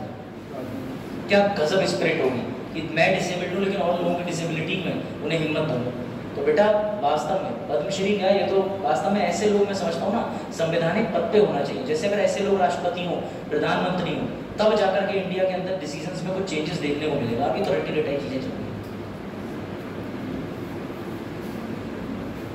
है ना, ये याद रखिएगा। इनको क्या मिला है? पद्मश्री। थोड़ी स्पेशल जानकारी बेटा, ये लो, इन्होंने दिव्यांगों के लिए पूरा जीवन समर्पित कर दिया, इन्हें पद्मश्री पुरस्कार मिला है। ये कार्यकर्ता हैं इन चीजों के, तो दिव्यांगों के लिए कार्य करते हैं, ठीक है? इनके इसी सेवा भाव पूरी जिंदगी, मतलब अपनी होल लाइफ इसी चीज में लगा रहे हैं, अभी भी काम करते हैं। तो इनको कौन सा पुरस्कार मिला है बेटा? पद्मश्री। कौन सा? पद्मश्री। इस बार पद्म पुरस्कार कितने लोगों को मिलेंगे 2024 में? 132 को। ये लिख लो। पद्म भूषण कितने लोगों को मिल रहा है? 5 लोगों को। बेटा पद्म भूषण कितनों को मिलेंगे? 17। पद्मश्री 110। पद्म भूषण के जितने तुम पद्म पुरस्कार देख रहे हो ना, ये सब रोक दिए थे कांग्रेस सरकार ने, फिर दोबारा भी शुरू कर दिए कांग्रेस सरकार ने। एक बार ये सारे पुरस्कार रोक दिए थे। IAS की 2023 की परीक्षा का पहला सेट ए का पहला प्रश्न है, भी गूगल कर लेना घर जाके, निश्चित गूगल करना। पहला ही प्रश्न IAS में था कि पद्म पुरस्कारों के बारे में बताएं, किस वर्ष रोक दिए थे, किस वर्ष शुरू कर दिए थे, किस सरकार ने करे थे। तो ऐसे सवाल IAS में पूछ दिए जाते हैं। आपके वन लाइनर एग्जाम में तो पूछे ही जाएंगे कि बेटा पद्म विभूषण कितने लोगों को दिया जा रहा है? 5। पद्मभूषण कितने लोगों को दिया जा रहा है? It is approximately 17 and Padmashri is on 110। इनमें सबसे बड़ा पुरस्कार है भूषण, लास्ट भूषण, और थर्ड नंबर पर आता है पद्मश्री। वर्ष 2024 में 132 लोगों को दिए जाएंगे। इस पर तुम्हारे लिए मैं स्पेशली एक क्लास ही डिजाइन कर दूंगा, मतलब बता दूंगा कि पूरा कि कैसे कैसे शुरू हुए थे, क्या हुए थे, मोस्ट प्रोबेबली इसी भी। ठीक है, ये लिख लो तो फिर आगे बढ़े। नोटेड? 5, 17, 110, टोटल 132। ये बताओ, तुम्हें नहीं लगता कि इंडिया की कला और संस्कृति विदेशों तक जानी चाहिए? सर जानी चाहिए। इसका उत्तर क्या है? वेरी गुड, वेरी गुड बेटा। इनकी आंखों से कॉन्फिडेंस दिख रहा था, इन्होंने सही कहा। इसका उत्तर जो है ये है बेटा, दुबई से हमारे संबंध बहुत अच्छे चल रहे हैं। दुबई में ही हमने राम मंदिर की तरह 4 साल के अंदर एक अबू धाबी के अंदर बनाया। तो इससे पता चलता है कि इस्लामिक देशों से हमारी मित्रता अच्छी चल रही है। ऐसे में बेटा और राजी करे वैसे क्या हुआ, टाइम नहीं देखा था? अरे सर वो मॉर्निंग जल्दी रहेगी, रात ले लो। जिन्हें नहीं पता मैं मॉर्निंग को कमेंट क्यों करता हूँ, बिकॉज मॉर्निंग के अंदर आपको भरपूर मात्रा में नशा मिल जाएगा। कोई मच्छर मॉर्निंग जलाने के बाद मरा नहीं मिलता है, तो नहीं बस है। ये वाला देखा, बाहर से ही उत्तर पे विचार करते हुए आ रहे थे, बट इसका उत्तर राजीव ने बिल्कुल ठीक दिया। भारत में लोक कला सिर्फ भारत तक सीमित ना रह जाए, इसको विश्व तक पहुंचाए। ऐसे में भारत के पर्यटन विभाग ने जा करके दुबई, और बेटा दुबई संयुक्त अरब अमीरात के 7 अमीरात में से एक है, उसका नाम क्या है? दुबई। तो बेटा दुबई में जाकर के भारत ने इस प्रदर्शनी का आयोजन किया है। डिटेल ये रही बेटा, याद रखना इसमें बिहार की, तमिलनाडु की कई सारी थी। रुक जाइए, आपको ये क्वेश्चन नोट कर लीजिए पहले। क्वेश्चन का मतलब बस आपको इतनी जानकारी लिखनी है कि कला, ठीक है, और जनजातीय परंपराओं की प्रदर्शनी भारत द्वारा कहां करी गई? दुबई में। बस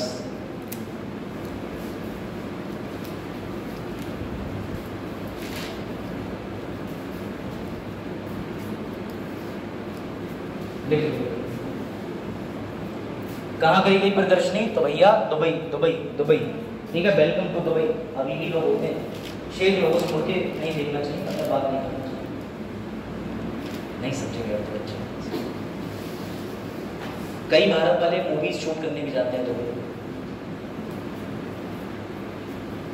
ठीक है, तो स्वदेशी अपनाओ का नारा कहां तक पहुंच गया है? दुबई तक। ठीक है, याद रखा करो प्रश्नों को।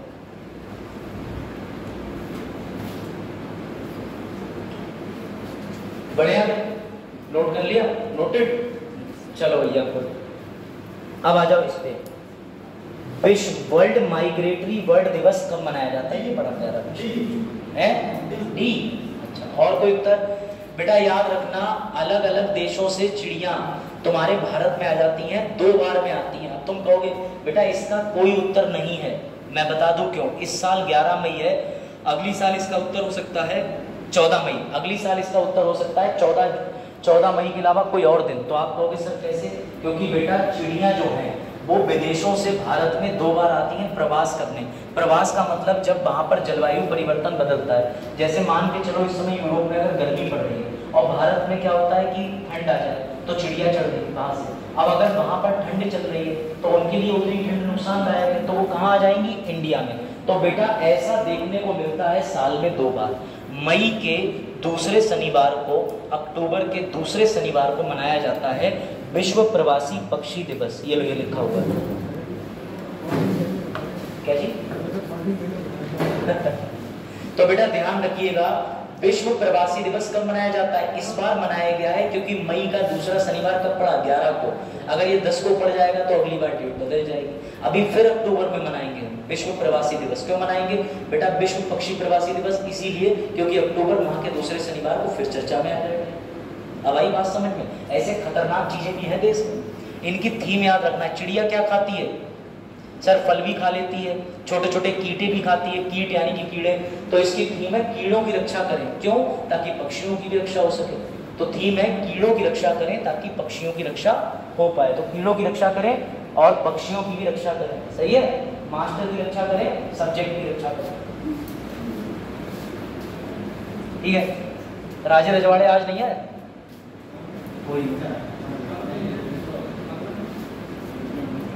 उनका आया एक दिन फोन, बोले सर हमें हेल्प करते हो। नहीं, हमें भी हेल्प चाहिए थी, तुमने करी? हमने तो पेटीएम कोड भी नहीं भेजा। नहीं समझो, गहरा चुप, उसे सुनिए सर। बहुत बढ़िया, 4 चूड़ियाँ और दिलवा दें, बालक मुक्त रख।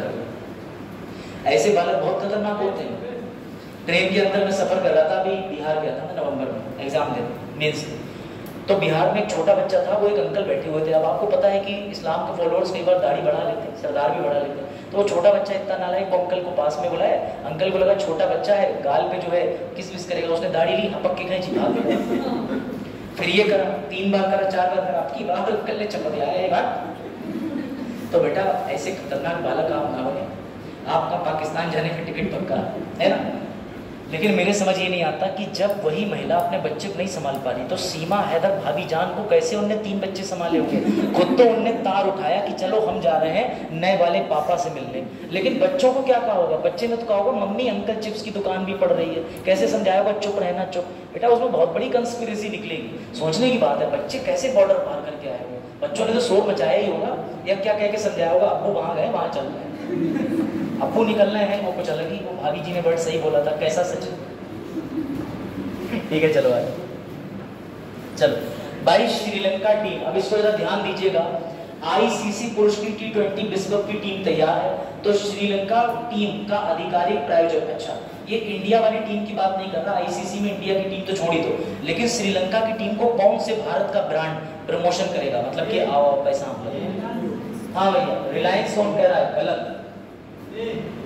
हाँ ये गलत, लो टाटा लो। अब कोई तुक्का पर, अब इधर तुक्का, अब राजीव ने ठीक तुक्का मारा। अब तुम लोग इतना है 3-4 लेक्चर लेने के बाद 2 बार में तुक्के तक पहुंच जा रहे हो, लेकिन एक ही बार में OMR सही भराना, वरना चारों भराओगे तो कट जाएंगे। ठीक है बेटा याद रखना। तो भैया अमूल का टेस्ट ऑफ इंडिया ने क्या करा है? श्रीलंका की आईसीसी T20 टीम के लिए आधिकारिक रूप से प्रायोजक बने, स्पॉन्सर। मतलब वो यहाँ रहना खाना, महंगे होटलों में निवास करना, महंगा पैसा देके फिक्सिंग, मतलब महंगा पैसा देकर के गेम का सफल ईमानदारी से आयोजन कराना, ये सारी चीजें कराई जाएंगी। ठीक है, तो बेटा मुख्यालय कहाँ है अमूल का? अमूल का मुख्यालय आनंद नामक एक जिला है गुजरात राज्य के अंदर। और बेटा अध्यक्ष कौन है? सामल भाई पटेल।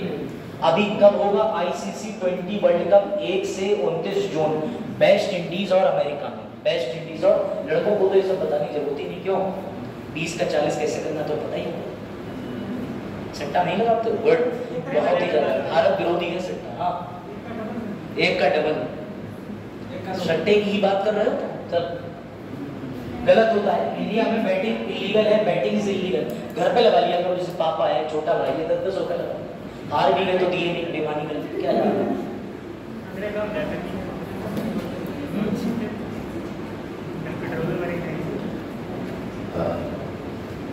हाँ भैया, खा पी के सब यही आए हैं, पता है।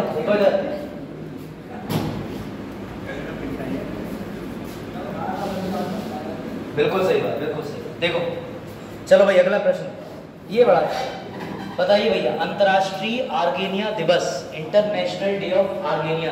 बेटा ये फल होता है, फ्रूट होता है। हाँ अब तो भी बता ही दोगे, जो डायग्राम बना है, फोटो बना है उसमें। हाँ डायग्राम में बिल्कुल नहीं देखा, बस हंस लीजिए सर को देख के। बेटा 10 मई है इसका उत्तर, नकल सामने है। लेकिन जब मैंने ये प्रश्न पीलीभीत में कराया था तो सब बच्चों ने 11 मई बोला था। उसी समय मैंने उन लोगों को फ्लिपकार्ट पे लिंक भेजा मोतियाबिंद के आई ड्रॉप का। मैंने कहा भैया ले लो, इसकी थीम याद रखना। असल में बात यह है कि देखिए आर्गन पेड़ से बहुत से ऐसे उत्पाद बनते हैं। अरे सीधी बात समझो, बेल होता है, बेल, ये अंतर्राष्ट्रीय बेल का फल है। अब तुम लोग यहाँ बेल का आज भी जूस 10 रुपए मांग रहे हो, महंगाई कितनी बढ़ गई है, फिर कहते हो मिलावट करके दे दी। 20 वाला गिलास दिया तो कम से कम 10 रुपए की चीज तो प्योर मिलेगी उसमें। तो समझिए बात को, ऐसा ही ये होता है बेटा। कौन सा फल होता है? कांटे होते हैं। हाँ इसका बाग है, तभी तो, यही तो समस्या है। तुम लोग उसे बाग का पता बताते हो, तुम्हें 5 में देने तैयार मिला, डील कर रहे हैं। इसकी थीम लिख लीजिएगा, the argan tree facing the challenge of climate change. असल में जलवायु परिवर्तन होने की वजह से ये वृक्ष जो है ये विलुप्ति की कगार पे आ रहा है, इसलिए इसको बचाने के लिए, संरक्षण करने के लिए 10 मई को कौन सा दिवस मनाया जाता है? International argon. तुम्हारे एसएससी को ऐसे सवाल, इनकी थीम बड़ा पसंद है। कौन व्यक्ति मर गया, एसएससी को इस पे बहुत प्रमुखता है। ऑबिचुरी जानना, अवार्ड जानना, बुक्स जानना, ऐसी बुक्स जिसके लेखक अंतर्राष्ट्रीय हो। एसएससी ऐसे भयानक फैक्ट पूछता है कभी कभी कि ये लगता है कि भैया एसएससी एक बार खुद इस पेपर में बैठे। ठीक है, सब नहीं लिखना है। 10 मई अंतर्राष्ट्रीय आर्गेनिया दिवस। थीम लिख लेंगे। थीम क्या है? Argan tree. इस समय इसको क्या चैलेंजेस हैं? तो क्लाइमेट चेंज, जलवायु परिवर्तन की चुनौतियों का सामना कर रहा आर्गन वृक्ष। ठीक है, अब ये वो वाले आर्गन नहीं है, लिवर, किडनी, हाथ, आंखें, ये भी आर्गन होते हैं, ये मत लिख देना, इसीलिए पेड़ लगाना पड़ा। हाँ हेलो ही कह रहा है। हाँ सही, देखो चलो लिखा, लिख लिया कि नहीं है? अभी नहीं लिखेंगे? हाँ लो भैया लो, ये आया प्रश्न। Very good. इसका मतलब ये सिर्फ और सिर्फ स्पेशली सीडीएस और आर्मी जैक वाले सब पढ़ रहे हैं। गुड बेटा, इसका उत्तर ये है परिवर्तन चिंतन जो है 2। सीडीएस जनरल कौन है? समय अनिल चौहान। लेकिन शहीद कौन है इनसे पहले जो विमान दुर्घटना में मारे गए? हेलीकॉप्टर बाहर खड़े हैं वो, क्यों? आदरणीय शहीद बिपिन रावत। बोलो भैया, आर्मी वालों के लिए कुछ तो इज्जत रखो। बिपिन रावत नीचे निकले, बोले और राष्ट्रपति कौन है? मुर्मू। तुम यही खड़ी। नरेंद्र मोदी की जगह मोदी है। इतना सम्मान अपने जितने थोड़ा करते हो, क्योंकि ये आदत इंटरव्यू में बेकार हो जाएगी। मैं बता रहा हूँ, इंटरव्यू में कहेगा मजे लेने के लिए, बताइए इस समय देश के अंदर जो है वो प्रधानमंत्री कौन है? मोदी। वो कहे बस बेटा बस, उधर देखो उधर, फिर तुम्हें एक झटका महसूस होगा। हाँ बिल्कुल सही, यही बात है। तो याद रखिएगा, परिवर्तन चिंतन जो है वो नई दिल्ली में आयोजन किया गया। कहाँ आयोजन किया गया? नई दिल्ली। ठीक है, किसने कराया है? तो भैया सेकंड सीडीएस ऑफिसर ने। ये दूसरा वाला है, पहले वाला करा गया पहला, ये दूसरा परिवर्तन चिंतन है। कहाँ हुआ है? नई दिल्ली में। इसमें तीनों सेनों के, जो तीनों आर्मी और हमारी नेवी और एयरफोर्स है, उसके तीनों प्रमुख आते हैं, बैठ की चिंता होती है। अभी तो फिलहाल यही विवाद चल रहा है अग्निवीर वाला, तो निपट ही गया। अब अग्निवीर अगर सरकार रिपीट होती है तो अग्निवीर तो बिल्कुल नहीं हटेगी। सरकार अगर रिपीट नहीं होती है तो कुछ कहेंगे सर। अग्निवीर में प्रॉब्लम यही है कि अभी तक अग्निवीर वाले में कोई बहुत बड़ा कार्य इन्होंने किया तो नहीं है। चलो देखते हैं। ये वाला प्रश्न बड़ा इंटरेस्टिंग है, क्योंकि बेटा जब तुम आईएएस की नौकरी पा जाओगे, तब तुम आईएएस की नौकरी पा जाने के बाद में क्या करोगे? सर हम प्रमोशन ले लेके बन जाएंगे सचिव। सचिव मतलब सेक्रेटरी। और जब तुम सेक्रेटरी बन जाओगे तो तुम्हारे अंडर में खुद 1000 आईएएस होंगे। समझ रहे हो? आईएएस के अंडर में 1000 आईएएस। तो बेटा हाँ क्या चीज? ये थे समाप्त हो गए। क्या जी इसका आंसर? अच्छा इसका आंसर आप लोग बताएं। तमिलनाडु, असम। आंसर जो ये बिल्कुल ठीक दे रहे हैं, इसका आंसर है तमिलनाडु। क्योंकि बेटा मूसा रजा जो है ये किस राज्य से थे? तमिलनाडु से। इन्होंने अपनी सर्विसेज जो दी थी वो उड़ीसा राज्य के अंदर दी थी, तो इनकी डेथ हो गई। लेकिन ये फेमस किस लिए? वो सुन लो। इन्होंने एक किताब लिखी थी, ऐसी किताब जरूर पढ़ना जिसमें इन्होंने अपने आईएएस अफसर बनने के बाद सचिव बनने तक के सारे एक्सपीरियंस लिखे थे कि मुझे किस नेता ने या किसने ज़्यादा परेशान करा, किसने ज़्यादा लाभ पहुंचाया। तो बेटा इनकी उस किताब का नाम तुम्हारे एसएससी में ज़रूर आएगा। किताब का नाम लिखना, ये किताब का नाम मिलना ही मिलना है, पीसीएस तक जाएगा ये। Of nawabs and nightingales. Of nawab का मतलब कि भाई मैं नवाब तो था लेकिन नाइटिंगेल ही बन के रह गया। Of nawabs and nightingales. बहुत इसका नाम जटिल है, अलग है, यूनिक है। क्या नाम है बेटा इनका? मूसा रजा। स्वर्गीय मूसा, 87 साल की आयु में थे, तमिलनाडु के थे, उड़ीसा कैडर में सर्विसेज दी। और इनका निधन कहाँ हुआ? चेन्नई में। तो ये लिखने की जरूरत नहीं। किताब का नाम सभी लिखेंगे। ये किताब का नाम पैट परीक्षा में भी दिखेगा, क्योंकि पैट परीक्षा में कोई फर्क नहीं है। वो कह रहे हैं जो भी किताब का नाम मार्केट में मैगजीन में चल रहा है डालो। पेपर लगते ही ऐसे हैं। तुम खुद सोचो, तुम आयोग के आज चेयरपर्सन बन जाओ और तुम्हारे पास 50 काम है कि आयोग के अंदर बिल कैसे बनाएं, पुताई कैसे करवाएं, पेपर लीक होने से कैसे बचाएं। तो तुम पढ़ करके बहुत ज़्यादा रिसर्च करके पेपर दोगे। ये जितने भी इनके साथ में चेयरपर्सन होते हैं वो रिसर्च क्या करते हैं? मार्केट में जाएंगे, बढ़िया मैगजीनें उठाएंगे, 15 क्वेश्चन मार्क करेंगे, उसको बढ़िया से निकालेंगे, लिखेंगे और भेज देंगे। भेजने के बाद किसी एक का सेलेक्ट हो जाएगा। ये क्वेश्चन कौन बना रहा? मैगजीन है मार्केट। इसलिए मैगजीन दावा करती है हमारी मैगजीन से फंसेगा, क्योंकि पता चल जाता है हर बार पेपर रिपीट हो रहा है। और जो मैगजीन बना रहा है उसे आइडिया लग जाता है कि यार ये तो मेरी मैगजीन का क्वेश्चन। डिट्टो वही कामा, वही वर्ड जैसा क्वेश्चन क्यों मिलता है? क्योंकि ये उठाते ही वहीं से। कहाँ से ले आओगे क्वेश्चन? अब इसमें क्वेश्चन बनाना है, सोचो तुम कितनी रिसर्च करोगे। एक आदमी एक दिन में रिसर्च करेगा, मूसा रजा पे 15 मिनट चले जाएंगे। ऐसे 10 क्वेश्चन खोजने को कह दोगे तो वो सिर पकड़ लेगा, यार क्या करूँ मैं। लेकिन मैगजीन मेहनत करती है, वो एक ही जगह देती है। लो भैया इसको बताओ। यूएसए 2023 ने अपना पद छोड़ दिया, इनका नाम क्या है? इन्होंने एक पुरस्कार जीता था। यूएसए 2023 का मतलब जैसे miss world, miss India, miss universe, ऐसी ये बनी थी यूएसए 2023। बेटा इसका उत्तर बी नहीं। अब ये बोल दिया, तुक्का नहीं मारा, सही मारा। इनका नाम है उमा सोफिया, इनका नाम है उमा सोफिया। बेटा उमा सोफिया जी ने अपना पद छोड़ दिया है, ये लो। ठीक, 17 वर्ष, मात्र 17 वर्ष की उमा को मिस टीन यूएस प्रतियोगिता में विजेता का ताज पहनाया गया था। इन्होंने ये किताब छोड़ दिया है, इनके अपने निजी कारण। ठीक, तो यूएसए 2023 का, ठीक है, मिस टीन अवार्ड का नाम था और इनका नाम क्या है? Uma Sophia Srivastava, Indian. नाम ही नहीं समझ में आ रहा, उमा सोफिया श्रीवास्तव। टॉमी एकता जिंदा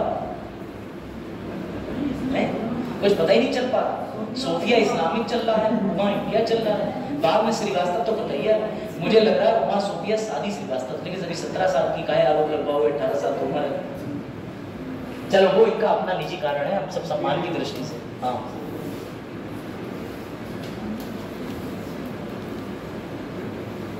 हाँ भाई लिख लिया, नेवादा के रेनो शहर में हुआ था। ठीक है, चलो भैया अब तुम्हारे लिए कुछ विशेषकर चीजें चलते हैं। ठीक है, तो तुम लोगों को एडिटोरियल करने का पर करा दें एडिटोरियल, बताओ भैया।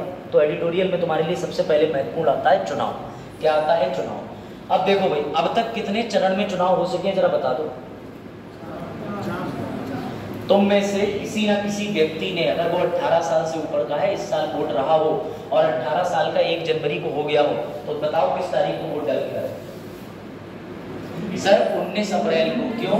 वेरी गुड बेटा। कितनी सीटों पे चुनाव हो रहा है बताते चलो। हाँ बताओ, लोकसभा का चुनाव है कि राज्यसभा का चुनाव है? सर कैसी बातें कर रहे पागलों वाली, राज्यसभा का चुनाव कभी होता ही नहीं है, वो प्रत्यक्ष रूप से हो ही नहीं सकता, क्योंकि राष्ट्रपति का, राज्यसभा का, इन सबका जो चुनाव होता है, उपराष्ट्रपति का चुनाव होता है, वो अप्रत्यक्ष होता है। अब सुनो बात को, ये लोकसभा कौन सी है? 18वीं। 17वीं वाली का अंत हो गया। सर कब से शुरू हुई थी? 19 + 5 2024। 18वीं लोकसभा के चुनाव की घोषणा किस तारीख को हुई थी? 16 मार्च। जिस दिन घोषणा होती है उस दिन भारत में लग जाती है आदर्श आचार संहिता। ना तो तुम धार्मिक गतिविधियों पे वोट मांगोगे, ना तुम चुनाव का प्रचार इस ढंग से करोगे कि किसी की धार्मिक भावनाएं आहत हो, अपनी पॉलिटिकल पार्टी का चुनाव चिन्ह छिपा लोगे, प्रचार नहीं करोगे, लेकिन तुम दिल पे हाथ रख के बताना तुम्हें ऐसा कुछ लगा इस पर? सर हमें तो कभी भी नहीं लगता, ऐसा ही होता। मॉडल कोड ऑफ कंडक्ट के उल्लंघन में आपको जेल नहीं ले जाया जा सकता, क्योंकि ये सिर्फ नैतिक है। कोई इन्हें माने ना माने तो इस पे चुनाव आयोग सिर्फ और सिर्फ 24 से 48 घंटे या 7 दिन या कितनी भी हिसाब से जो उसे लगे रोक लगा सकता। अब आ जाओ, भारत में चुनाव जो है वो कब से शुरू होंगे? 19 से, 26 को, 7 को, 13 को। सर ये अलग अलग डेट आप क्यों बता रहे हैं? क्योंकि बेटा लोकसभा की टोटल अधिकतम सीट है 550, लेकिन हमारे यहाँ भरी कितनी जा रही है? 543। 543 सीटों पे एक दिन चुनाव कराने की व्यवस्था 1967-68 में होती थी, बंद हो गई। अब इतनी सारी लोकसभा सीटों पर चुनाव कराना मुश्किल है, क्योंकि 28 राज्य, 8 केंद्र शासित प्रदेश हैं वर्तमान में। तो बेटा इन पर क्या कर रखा है? दिन डिसाइड कर लिए कि 10 राज्य उठा लो, केरला, आंध्र प्रदेश, उड़ीसा, कोच्चि, सब उठा लो, इनमें हम चुनाव करा देते हैं 19 को। तो आपने देखा होगा उत्तर प्रदेश के बरेली में चुनाव कब हो रहे हैं? मई में। किस मई को? 7 तारीख को। पीलीभीत में हो रहा है 19 तारीख को। और उसके अलावा चुनाव 13 तारीख को कहाँ हो रहा है? बदायूं में, एटा में, कासगंज में, संभल में। तो ये अलग अलग चुनाव इनके हिसाब से ये लोग निर्णय लेते हैं। इसके बाद क्या होगा? 4 जून को नतीजे आ जाएंगे। तो मेरा प्रश्न तुमसे ये बनता है कि आदर्श आचार चुनाव संहिता 4 जून तक लागू रहेगी या सिर्फ और सिर्फ 1 जून तक लागू? जब तक चुनाव के नतीजे नहीं आ जाते तब तक आदर्श आचार संहिता लागू रहती है। बात आई समझ में? बात आई समझ में? अब सुनो मजे की बात, इस बार सरकार को एक दुख पहुंच रहा है बहुत ज्यादा, क्योंकि इस बार बेटा जो वोटिंग है, वोटिंग ये नीचे आ, कई सारे लोग वोट देने जाएंगे है। अब तुम सुन लो, 19 तारीख को जब बेटा वोटिंग हुई थी तो सबसे ज्यादा वोटिंग वाला राज्य कौन सा बना था बताओ? हाँ, तो सबसे वाला राज्य मणिपुर में सबसे ज्यादा वोटिंग हुई, और सबसे कम कहाँ देखने को मिली? बिहार में। 26 तारीख को वोटिंग हुई तो सबसे ज्यादा वोटिंग कहाँ देखने को मिली? त्रिपुरा में। सबसे कम वोटिंग कहाँ देखने को मिली? तुम्हारे यूपी में। तीसरे चरण में सबसे ज्यादा वोटिंग कहाँ देखने को मिली? आसाम में। सबसे कम वोटिंग देखने को कहाँ मिली? यूपी में। चौथे चरण की वोटिंग ये भी हो चुकी है बेटा 96 सीटों पे। सबसे ज्यादा वोटिंग कहाँ देखने को मिली? बंगाल में। सबसे कम वोटिंग कहाँ देखने को मिली? सर दुख की बात यह है यूपी। यूपी की सीटें हैं 80। सबसे ज्यादा महत्वपूर्ण उत्तर प्रदेश की लोकसभा सीटें हैं, लेकिन उत्तर प्रदेश का आदमी वोट देने नहीं जा रहा। 3 कारण हैं इसके। पहला कारण तुम बताओ कि वोट देने क्यों नहीं जा रहा। देखिए तुम्हारी बुद्धि कितनी चलती है, कुछ गलत मत बोल देना, बताओ क्यों नहीं जा रहे वोट देने। तुम्हें से पूछ रहा हूँ, तुम्हारे घर में भी अगर 7 हैं तो 4 नहीं गए होंगे, काहे नहीं गए? रोजगार नहीं का। ये कह रहे किसी का वोट ही नहीं है, चलो मान लिया वोट नहीं, मैं कह रहा हूँ घर में 8 वोट हैं तब भी नहीं जा रहे वोट डालने, फिर क्यों नहीं जा रहे? अधिकतर आदमी और औरतें जो है ना। अच्छा, और अच्छा जो वोट डालने जाते हैं उनको गिना ही नहीं जाता। नहीं बात है, मत देना, जेल हो जाएगी। हाँ बेटा, अगर तुमसे आईएएस के इंटरव्यू में ये सवाल पूछ लिए तो आईएएस का इंटरव्यूअर पहले तुम्हारे मेंस की कॉपी वही खुलवा के चेक करेगा, कहेगा भैया कितने रुपए रख के अंदर आ गए। मेरी बात समझो, तुम्हें वो चीजें बोलनी जो लॉजिकल है। पहला कारण जो अखबारों में खूब निकला, हीट वेव। अब हीट वेव को शुद्ध भाषा में समझो, लू।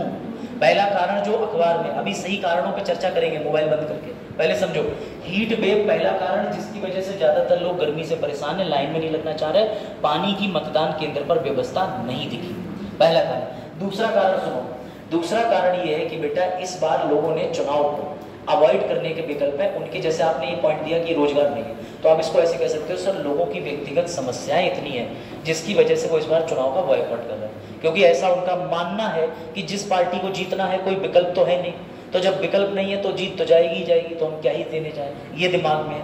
तीसरा ये है कि कई बार जैसे इन्होंने कहा कि वोट गिना नहीं जा रहा, ऐसा नहीं है, कई लोगों के वोट इस बार गड़बड़ हुए, मिस हुए हैं। अब इस पे भी एक संदिग्धता का आंकड़ा आ गया, समझो मजे की बात, मजे की बात सुनो बेटा। चुनाव आयोग के ऊपर प्रश्न चिन्ह उठ गया, कैसे उठ गया तो सुनो। 13 मई को 96 सीटों पे मतदान हुआ। अब सुनिए कमाल की बात, मैं ये आर्टिकल क्यों पढ़ा रहा हूं, पूरे दिन के अंदर, पूरे दिन जब चुनाव हुए तो शाम को 5 बजे मशीन पहुंचती है स्ट्रॉन्ग रूम में, पता है तुम्हें? नहीं पता? नहीं पता तो मैं बता दूं, सारी जिम्मेदारी डीएम की होती है। अगर मशीन गिर के टूट गई, डीएम की नौकरी खत्म। अगर मशीन उठा करके कोई आंदोलन हो गया, कोई समस्या आ गई, मशीन लूट के ले गए, डीएम की नौकरी पे बात आ जाएगी, क्योंकि चुनाव आयोग के समय पे डीएम नहीं होता, उसे एक नई पोस्ट मिल जाती है, रिटर्निंग ऑफिसर, आरओ बोला जाता है।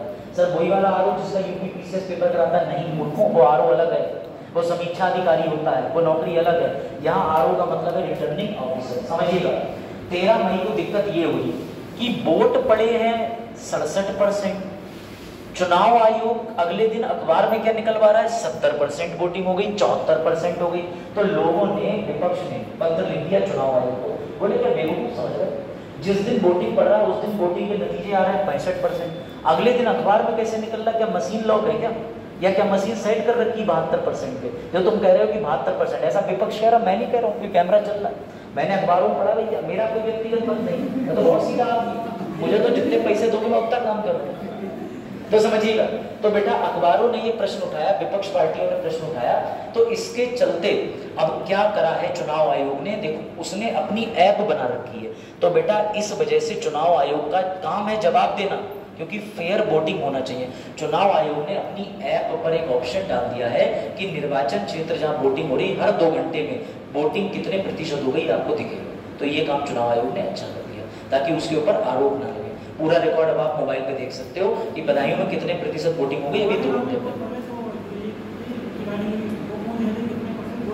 हाँ तो बेटा एक फॉर्म होता है ना, क्योंकि जिस दिन वोट पड़ते हैं उस दिन एक फॉर्म होता है, उस फॉर्म पे लिखा जाता है सर ये पता कैसे चलता है कितने प्रतिशत, बहुत आसान है, उनके पास रजिस्टर होता है, रजिस्टर में लिखा है कि पूरनपुर तहसील के अंदर मान के चलो उदाहरण के लिए 10,000 वोटर है, एक बात कह रहा हूँ ठीक है, 10,000 वोटर की लिस्ट है, उसमें से वो नाम काट देंगे जिसका वोट पड़ गया, भाई वो आएगा अंगूठा लगाएगा अपना भैया, तो उस पर स्याही लगेगी, फिर जाके वो साइन करेगा, तो उनके पास एक आंकड़ा हो जाता है कि इस 10,000 में से 2,000 लोग आए, अब 2,000 10,000 में से प्रतिशत में तुम निकाली दो, इतनी मैथ तुम्हें आती है तो अंदाजा लग जाए कि सर मुश्किल से इतने वोटरों ने वोट दिए, ऐसे करके। लेकिन अगले दिन जब खबर आ रही है न्यूज़पेपर में तो निकलना बढ़ के, तुम खुद देख रहे हो 10,000 में से 2,000 वोटिंग दे रहे हैं, खबर आ रही है 8,000 ने दिया मतदान, भैया कौन है 8,000, कहाँ से आ रहे हैं 8,000?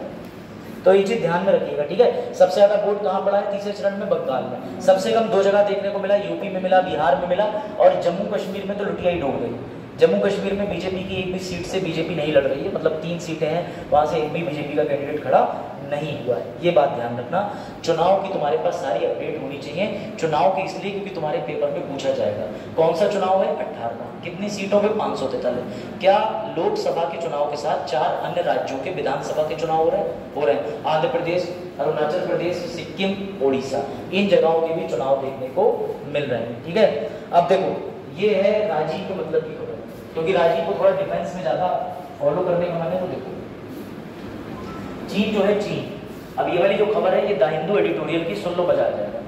चीन जो है, चीन, सोना मत बिल्कुल कतई, जो चीन है, चीन ने भारत में आक्रमण एक दिन में नहीं करता है बेटा। चीन फॉलो करता है माइक्रो इन्वेजन। अब तुम कहोगे माइक्रो इन्वेजन क्या होता है? जैसे ये गए, इनका एक खेत है, इन्होंने कहा कि पड़ोसी चले गए हैं 13 दिन की पूर्णागिरी यात्रा पे, तो बड़ा अच्छा मौका मिला, कोई बात नहीं, जाने का।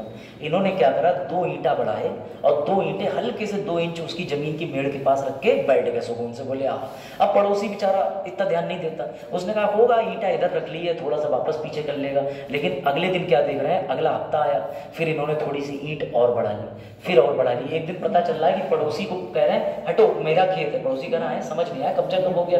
तो बेटा ऐसा चीन करता है, चीन माइक्रो इन्वेजन करता है। मान लो अगर भारत का अरुणाचल प्रदेश है, ठीक है, अगर मान के चलो ये भारत का इलाका है, यहाँ से चीन लग रहा है, तो चीन अरुणाचल प्रदेश में थोड़ा कब्जा, थोड़ा कब्जा, थोड़ा कब्जा, ऐसे घुसते घुसते यहाँ आ रहा है। और चीन की बेवकूफी देखो, चीन कहता है कि अरुणाचल प्रदेश तो मेरा ही हिस्सा है। जितने भी नॉर्थ ईस्ट के देश हैं, नॉर्थ ईस्ट के हमारे राज्य हैं, तो वो ये कहता है कि नॉर्थ ईस्ट के सारे राज्य मेरे हैं, आसपास के देश भी मेरे हैं। वो ये भी कहता है, वो कहता है ताइवान भी मेरा है, जापान भी मेरा, सब उन्हीं का है, सब उनका।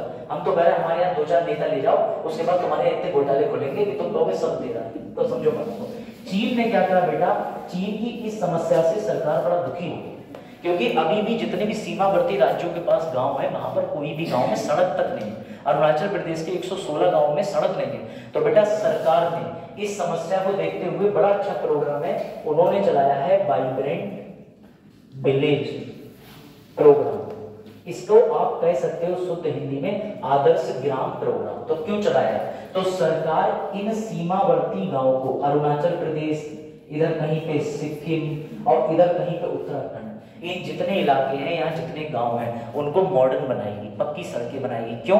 ताकि चीन जो है वो यहाँ पर घुसने से पहले 50 बार सोचे। या तो भारत अपनी स्थिति को मजबूत कर रहा है, लेकिन चीन भी नालायक है बेटा। चीन ने भी अपने यहाँ पर योजना चला रखी है, चीन भी सीमावर्ती गांव के लिए योजना चला रहा है। वो कहता है आदर्श चीन ग्राम, तो उसे हल्के में ले रहे, तो उसने भी योजना चला रखी है। तो बेटा ये वाइब्रेंट विलेज प्रोग्राम जो है वो इंडिया ने इन्वेस्ट करा है इसमें अच्छा खासा रुपया।